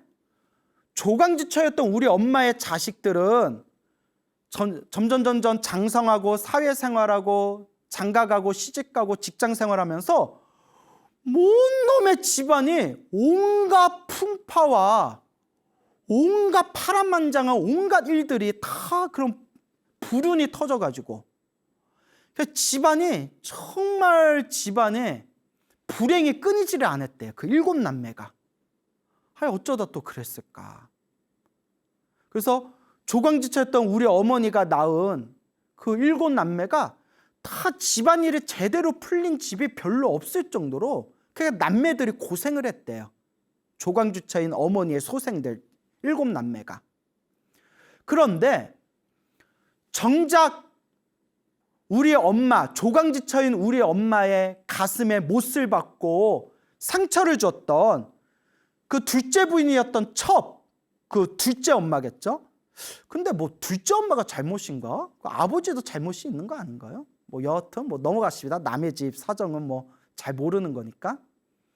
우리 엄마 가슴에 상처를 준 둘째 부인이었던 첩 출신인 저 둘째 엄마네 그 가정의 애들은 한결같이 잘 자라고 잘 크고 큰 별탈 없이 무탈하게 편안하게 다들 잘 먹고 잘 살더래요.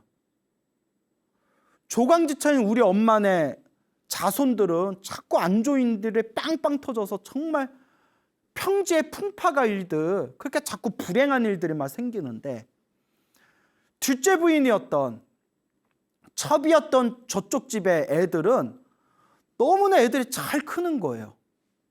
그러니까 이제 세월을 살아가면서 그게 자꾸 비교가 되잖아요. 근데 그게 너무나 속상하고 너무나 이해가 안 됐대요, 노보살님이. 왜 우리 엄마는 이렇게 고생하는데 왜 우리 엄마 가슴에 상처를 준 저 첩인 저 둘째 엄마네는 왜 저렇게 애들이 이렇게 잘 풀릴까? 그게 막 속상하고 이해가 안 됐답니다. 그렇게 이제 세월이 흐르고 한참의 세월이 흐른 뒤에 어느 날 연락이 왔대요. 그 둘째 엄마네에서. 이제 조강지처였던 어머니는 이미 이제 세상을 떠나셨겠죠. 세상을 떠나시고 그 후에 둘째 그 아버지의 첩이었던 둘째 부인 그 집에서 연락이 왔대요. 어머니가 이제 곧 임종하실 것 같다. 이제 어머니가 곧 세상을 떠나실 것 같은데 이렇게 옛날 생각이 나는지 얼굴 좀 보고 싶다 하신다. 시간 내면 한번 와라. 우리 어머니 오래 못 사실 것 같다. 그러니까 비록 둘째 부인이었지만 첫째 부인 애들에 대한 어떤 정도 좀 있었나 봐요. 그래도 야, 나 죽기 전에 그 애들 얼굴 좀 한번 보고 싶구나. 아마 뭐 그렇게 얘기하셨겠죠.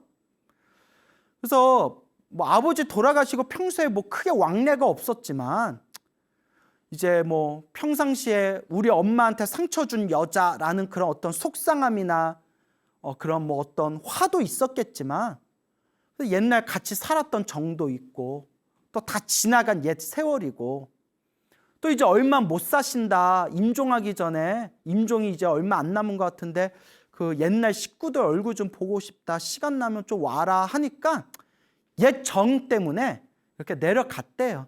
그 노보살님이 내려가서 그렇게 이제 둘째 부인이었던 아버지의 둘째 부인이었던 둘째 엄마네 가가지고 가서 인사도 드리고 밥도 먹고 뭐 하하하 호호호 뭐 옛날 얘기도 하고 그랬겠죠. 옛날에 뭐가 어떻고 뭐가 어땠는데 세월 참 빠르다 뭐 이러면서 얘기를 했겠죠. 이야기하다 보니까 밤이 좀 늦었대요. 옛날에 그 추억 얘기하다 보니까 시간이 훌쩍 지났나 봐요. 그래서 이 보살님이 늦은 밤이지만 늦은 저녁이지만 집으로 가려고 하니까 그 둘째 엄마가 첩이었던 둘째 엄마가 막 붙들면서 자고 가라 이 늦은 시간에 어딜 가냐 여자가 자고 가라 하고 내일 아침 먹고 가라 아침에 가라 하고 간곡하게 붙드셔가지고 지금 아니면 이제 또 언제 뵙겠냐라는 생각이 들어서 그 둘째 엄마 옆에서 이불 깔고 그날 하룻밤 같이 잤대요. 그러니까 이게 마지막이다 생각을 했겠죠. 옛날 일은 옛날 일이고 이제 사람이 죽음을 코앞에 두신 분을 보면 옛날에 어떤 그런 감정 같은 것도 좀 사그러들기 마련이잖아요. 정말 큰 왼수가 아닌 이상. 이 노인도 살아생전에 고생 많이 했는데 지금 안 보면 또 언제 보겠냐 싶어서 이제 옆에서 하룻밤 잤대요. 밤에 이렇게 자는데 새벽에 웅웅웅 웅웅웅 웅웅웅 막 이런 소리가 들리더라고요. 웅웅웅 막 이런 소리. 뭐지? 하고 이렇게 눈을 떠가지고 이렇게 봤더니 그 첩이었던 아버지 첩이었던 둘째 엄마가 그 한밤중에 그 새벽에 그 몸도 아픈 몸으로 이렇게 이불 위에 이렇게 앉아가지고 하염없이 지장보살 계속 지장보살을 연불 하고 있더래. 지장보살을. 그 연세 많은 노인이 이제 얼마 못 산다라고 이제 판정받은 노인이 그 새벽에 하염없이 그냥 지장보살을 연부를 하고 있대요. 지장보살을. 그때 옆에서 자고 있던 요 보살님이, 부산의 보살님이, 그분이 이제 불자니까, 절에 다니면서 법문도 듣고 기도도 했던 불자니까, 그때 무언가가 가슴을 딱 때리면서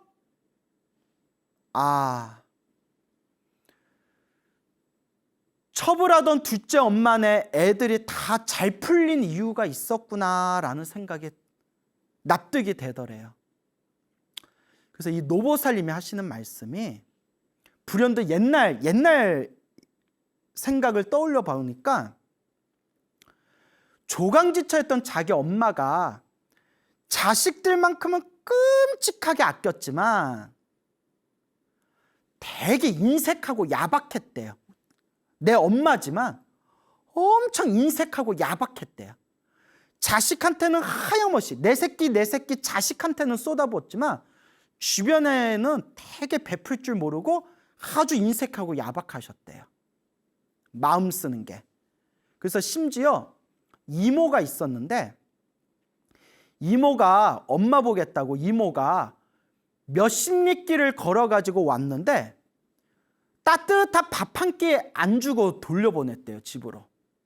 그 따뜻한 밥 한 끼 안 사주고 그냥 몇십 리길 걸어온 이모를 돌려보냈대요. 지금 생각하면 정말 그거 다, 아무리 형제자매지만 그런 일 겪으면 다시는 보고 싶지가 않겠죠. 왜 그러나 생각했더니 그 이모한테 밥 사줄 그 돈조차 아껴서 자식 교육시킨다고. 뭐 7남매 교육시키려면 돈이 많이 들었을 수도 있겠죠. 그렇게 인색하고 야박하셨대요. 어머니지만. 근데 가만히 생각해 보니까 아버지 첩이었던 둘째 엄마는 되게 사람이 후덕했대요. 그래서 저 시장에서 국밥집을 했는데, 국밥집을 하다 보면 막 일꾼들이 오고 하잖아요. 막 지게 지고 거친을 하는 그런 일꾼들을 그 사람들이 이렇게 무시하고 하대를 했대요. 무시하고 하대해도 그 짐꾼들이 시장 그 국밥집에 와서 짐 내려놓고 뭐 그러면 그 사람들 다 손수 국밥을 두둑하게 그냥 뜨끈뜨끈한 국물에 밥을 퍼줘가지고 다들 그렇게 배불리 먹이고 주변에 그렇게 좀 덕을 많이 베풀었대요. 사람이 좀 인덕이 있다 소리 들을 정도로 둘째 엄마가 덕을 많이 베풀었대요. 그러면서 느낀 게,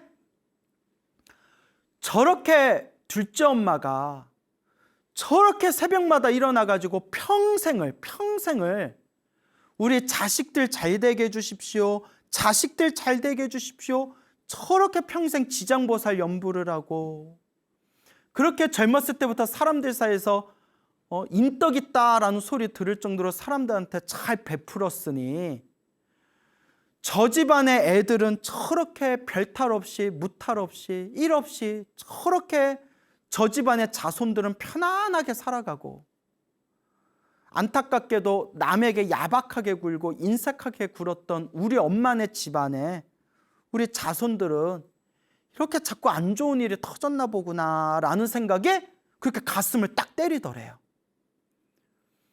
이것도 그 부산의 보살님이 불교 공부를 오랫동안 하시고 부처님 법문 공부하시고 스님들 법문 듣고 스스로 기도하고 연부를 해봤기 때문에 그런 마음이 날 수 있는 거예요.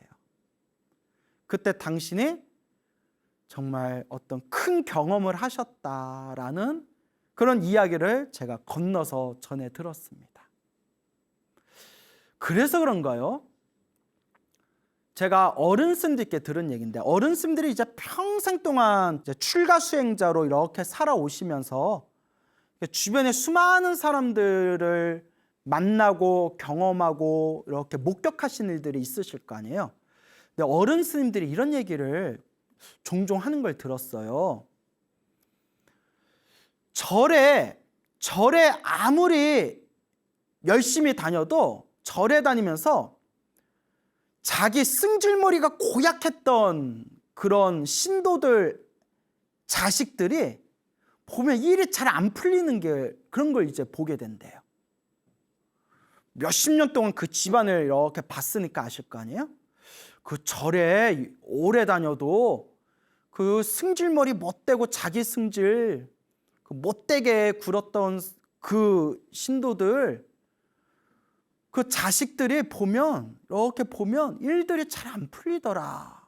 그러면서 하시는 말씀이 좀 이번 생 힘들고 괴롭고 좀 답답하더라도 자기 마음 잘 닦고 기도 열심히 하고 그렇게 절에 정성스럽게 절에 다녔었던 그런 신도분들 자식들이 나중에 보면 자식들이 굉장히 편안하게 살고 있는 걸 자주자주 목격하시게 된대요.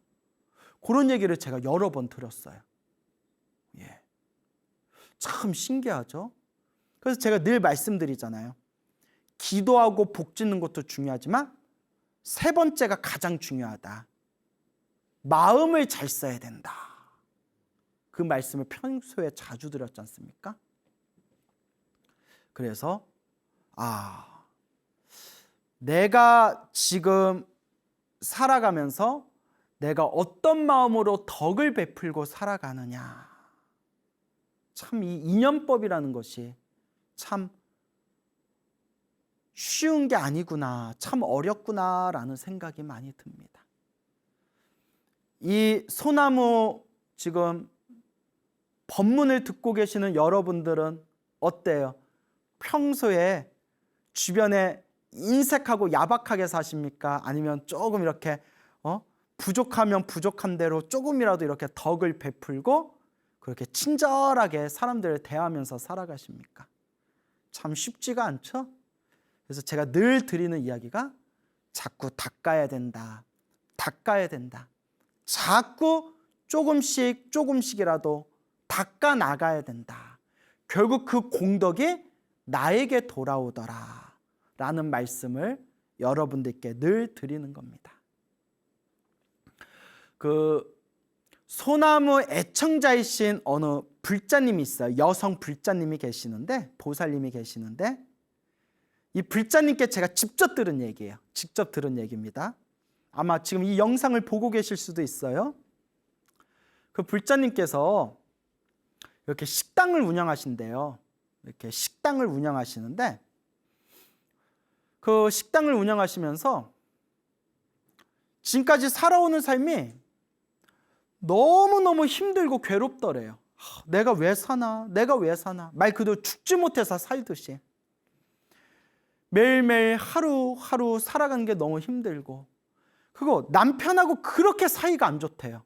남편이 그렇게 말로 자기 가슴에 상처를 주고 하여튼 그렇게 조금 남편하고 사이도 아주 안 좋고, 그러다 보니까 그런 것들이 이제 막 내가 왜 사나? 내가 왜 사나? 사는 게 힘들다. 사는 게 힘들다 하다 보니까 점점 마음에 막 우울증이 막 이제 쌓이는 거죠. 그래서 정말 우울증 증세가 왔대요. 근데 여러분, 우울증이 무섭습니다. 저도 그 인터넷에서 그 심리학자, 정신과 상담 하시는 분이 강의하시는 걸 이렇게 잠깐 들었는데, 우울증이 정말 무서운 것 중에 하나가 뭐냐면, 우울증이 좀 심각해지면 순간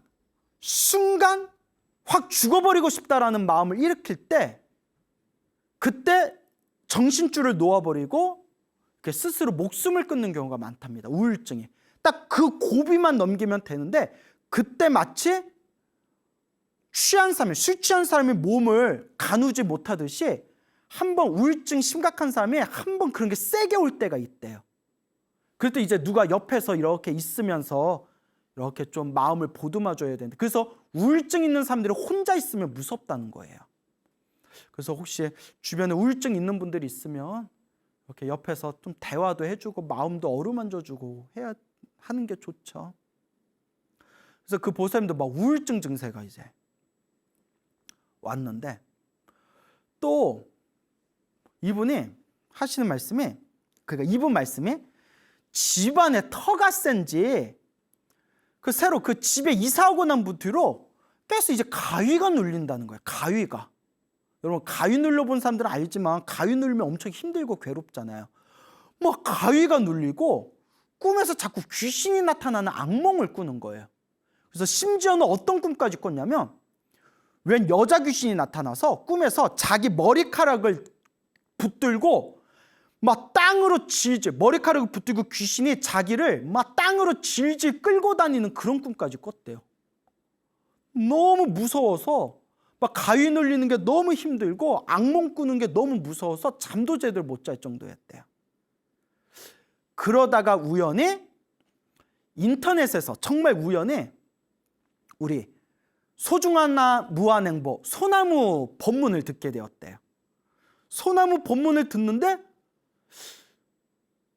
아주 좋으셨대요. 그분 말씀이 아주 재밌고 너무 마음이 편안해져서 그 뒤로 법문 듣는 거에 점점 이제 재미를 붙여가지고 우리 BTN 불교 TV에서 법문하고 강의하시는 스님들 법문을 다 이렇게 다 골라볼 정도로 그렇게 이제 법문 듣는 낙으로 이렇게 사셨대요. 그러면서 자꾸 이제 소나무를 듣다 보니까 점점 나도 기도해야 되겠다. 아 그래 이게 다 내 업인가 보다. 광우스님이 소나무에서 얘기한 대로 좋은 일도 나쁜 일도 다 내 업의 인연인가 보다. 그래 나도 업장소멸 기도해야 되겠다 라는 생각이 들면서 이제 기도를 시작하셨대요. 기도를 시작하는데 관세음보살을 열심히 연불 하셨대요. 관세음보살 지극정성 이제 관세음보살 연불 하셨나 봐요. 근데 신기한 게 관세음보살을 매일매일 관세음보살 연불하면서 점점 가위 눌리는 게 사라지더래요. 신기하죠, 여러분? 점점 가위 눌리는 현상들이 점점 이제 사라지면서 잠자리가 편안해지더랍니다. 그러다가 어느 날 꿈을 꿨는데 꿈에 또 여자 귀신이 나타났대요. 여자 귀신이 나타나서 요 보살님, 요 불자님의 몸을 딱 움켜잡더래요. 예시! 하고 그러니까 딱 움켜잡는 순간 너무 무서워가지고 불자님이 너무 무서워서 순간 꿈속에서 자기도 모르게 관세음보살 하고 외쳤대요. 관세음보살 하고 외치는 순간 자기가 관세음보살 외치면서 자기 몸을 움켜쥐었던 여자 귀신이 뻥 하고 튕겨져 나가더래요. 뻥 하고 튕겨져 나가면서 관세음보살 외치면서 꿈에서 탁 깼대요. 그리고 놀랍게도 이제 그분이 직접 해주신 얘기예요, 저한테. 그날 이후로 한 번도 악몽을 꾸지 않았대요. 정말 뭐 귀신 하나가 붙었는데 튕겨져 나갔나 봐요. 예? 그래서 뭐 귀신 쫓아내려면 뭐 제사 지내라, 부적 써라, 뭐 그런 얘기들 많이 하잖아요. 간절하게 연불만 해도 이와 같은 엄청난 효과를 낼 수 있습니다. 그래서 제가 늘 불자님들께 말씀드리잖아요.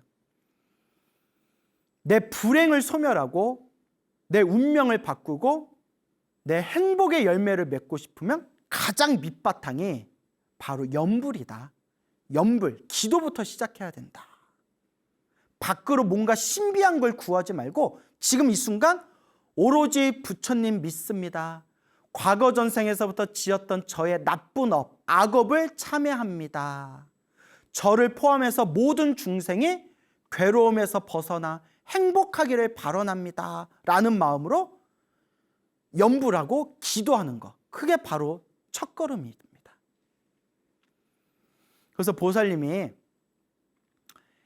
이와 같이 이제 신비한 어떤 가피의 체험을 하시고 완전 이제 기도에 믿음이 딱 쓴 거예요. 그래서 제가 항상 우리 불자님들께 드리는 얘기가 불교는 지식의 종교가 아니다. 그러면 제가 주변에서 많이 봤지만 불교를 머리로 따지는 분들이 금방 떨어져 나가요.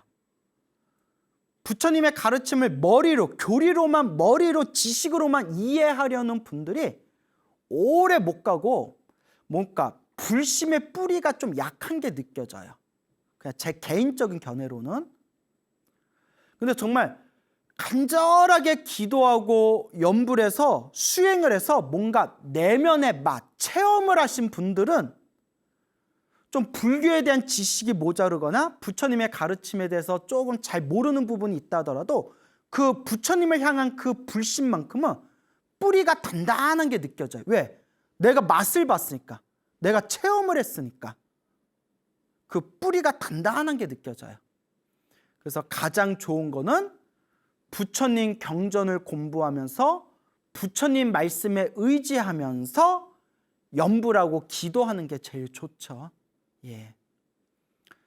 어쨌거나 이 불자님이 이제 기도에 대한 확신이 딱 쓰면서 또 이제 신묘장구 대다라니 기도를 열심히 하셨대요. 신묘장구 대다라니. 신묘장구 대다라니 열심히 하셨는데 이분이 그래도 전생에 좀 닦은 게 있는 것 같아요. 느낌이. 신묘장구 다라니를 열심히 독송하는데 어느 날 꿈을 꿨대요. 어느 날 꿈에 눈앞에 환한 벽처럼, 눈앞에 환한 벽에 신묘장구 대다라니 글씨가 딱 찍혀가지고 하얀 광명에 신묘장구 대다라니 글씨가 눈앞에서 확 펼쳐지는 꿈을 꾸셨대요.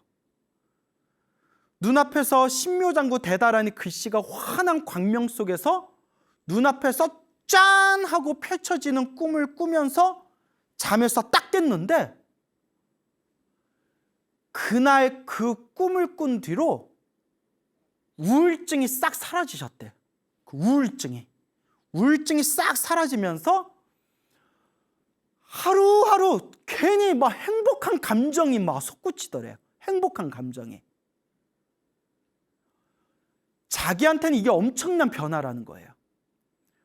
불법을 만나기 전에 소나무 법문을 듣기 전까지만 하더라도, 기도하기 전까지만 하더라도 하루하루 사는 게 괴롭고 힘들고 남편도 짜증나고 막 우울증이 생겼는데 관세음보살 연불 하면서 악몽이 사라지고 가위 눌리는 게 사라지고 꿈에서 악귀한테 붙들렸을 때 관세음보살 외쳤더니 악귀가 떨어져 나가는 꿈을 꾸면서 그 뒤로 더 이상 악몽이나 가위를 더 이상 눌리지 않고, 그리고 신묘장구 대다라니를 열심히 독송하다가 눈앞에서 환한 광명으로 신묘장구 대다라니 글씨가 펼쳐지는 꿈을 꾸고 나서 그 우울한 증세가 싹 사라지고 그렇게 하루하루가 괜히 뭐 으흐 하고 이렇게 행복한 감정이 밑바닥에서 이렇게 막 솟구치더래요.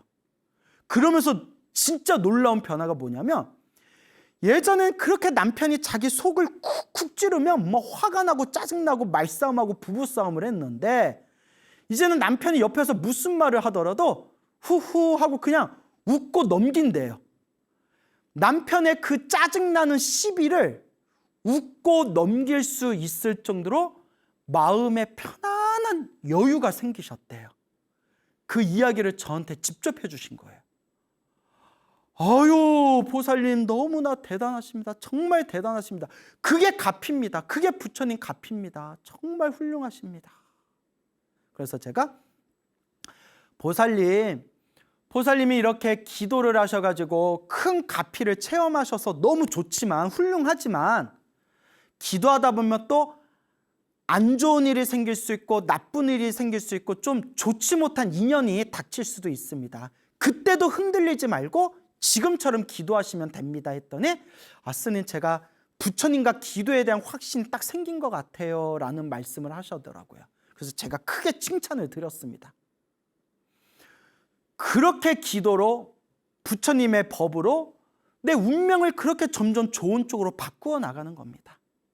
그렇게 내 삶의 방향을 어두운 그늘에서 따뜻하고 환한 양명한 곳으로 내 인생의 발걸음의 그 에너지를 더 좋은 쪽으로 조금씩 바꾸어 나가는 겁니다. 그래서 늘 불자님들께 드리는 이야기가, 중생은 다 자기 복대로 살아가더라.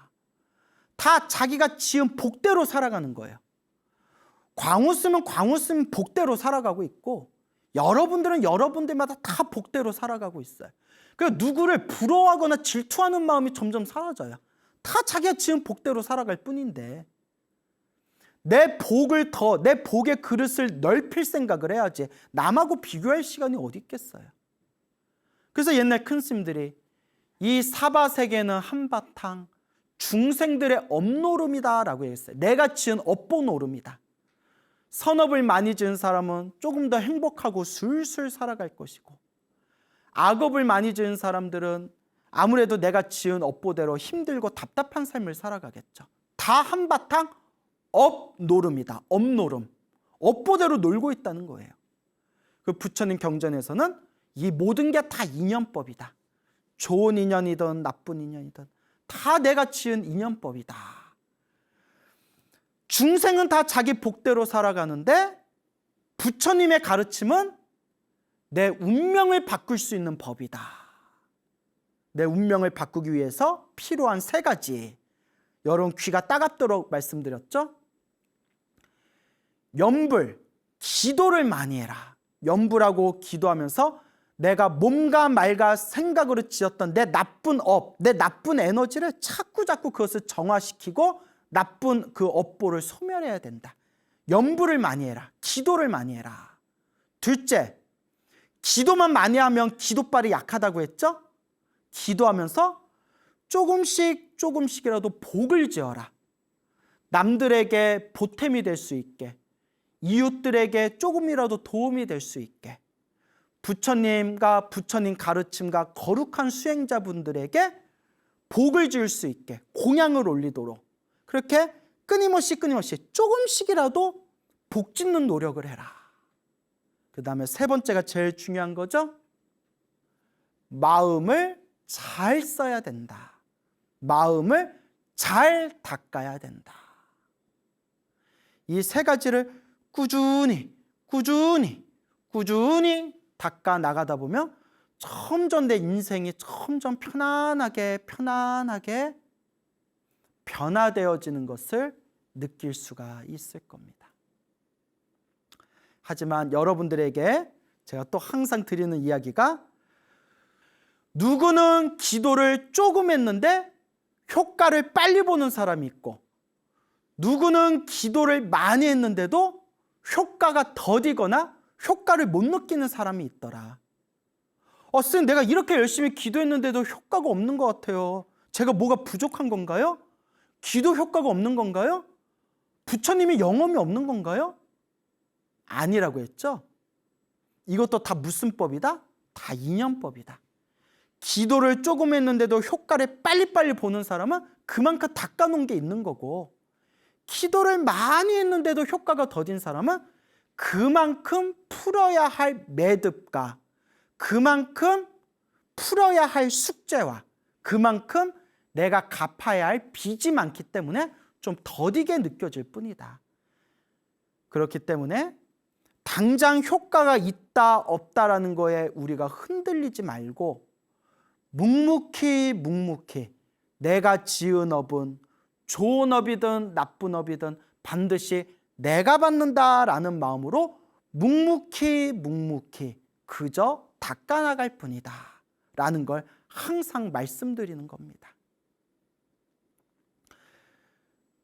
우리가 부처님의 가르침을 공부하면서 이 부처님의 가피를 우리가 체험하면서, 불보살님의 이 위대하신 에너지는 지금 이 순간에도 우리와 함께하고 있구나. 그걸 받아쓰고 받아쓸 수 없고의 그 몫은 온전히 나의 몫이구나. 지금 이 순간 한 번이라도 더 염불하고 간절하게 기도하고 복을 짓고 선업을 짓고 공덕을 닦으면서 내가 이 마음을 잘 닦아야 되겠구나. 이렇게 늘 마음을 되새기면서 한 걸음 한 걸음 밟아 나아간다면 여러분들의 삶이 점점 더 아름다운 꽃길로 바뀌어 나가게 될 것입니다. 여러분, 행복해지고 싶습니까? 행복한 삶을 창조하고 싶습니까? 복을 지으십시오. 선업을 지으십시오. 공덕을 쌓으십시오.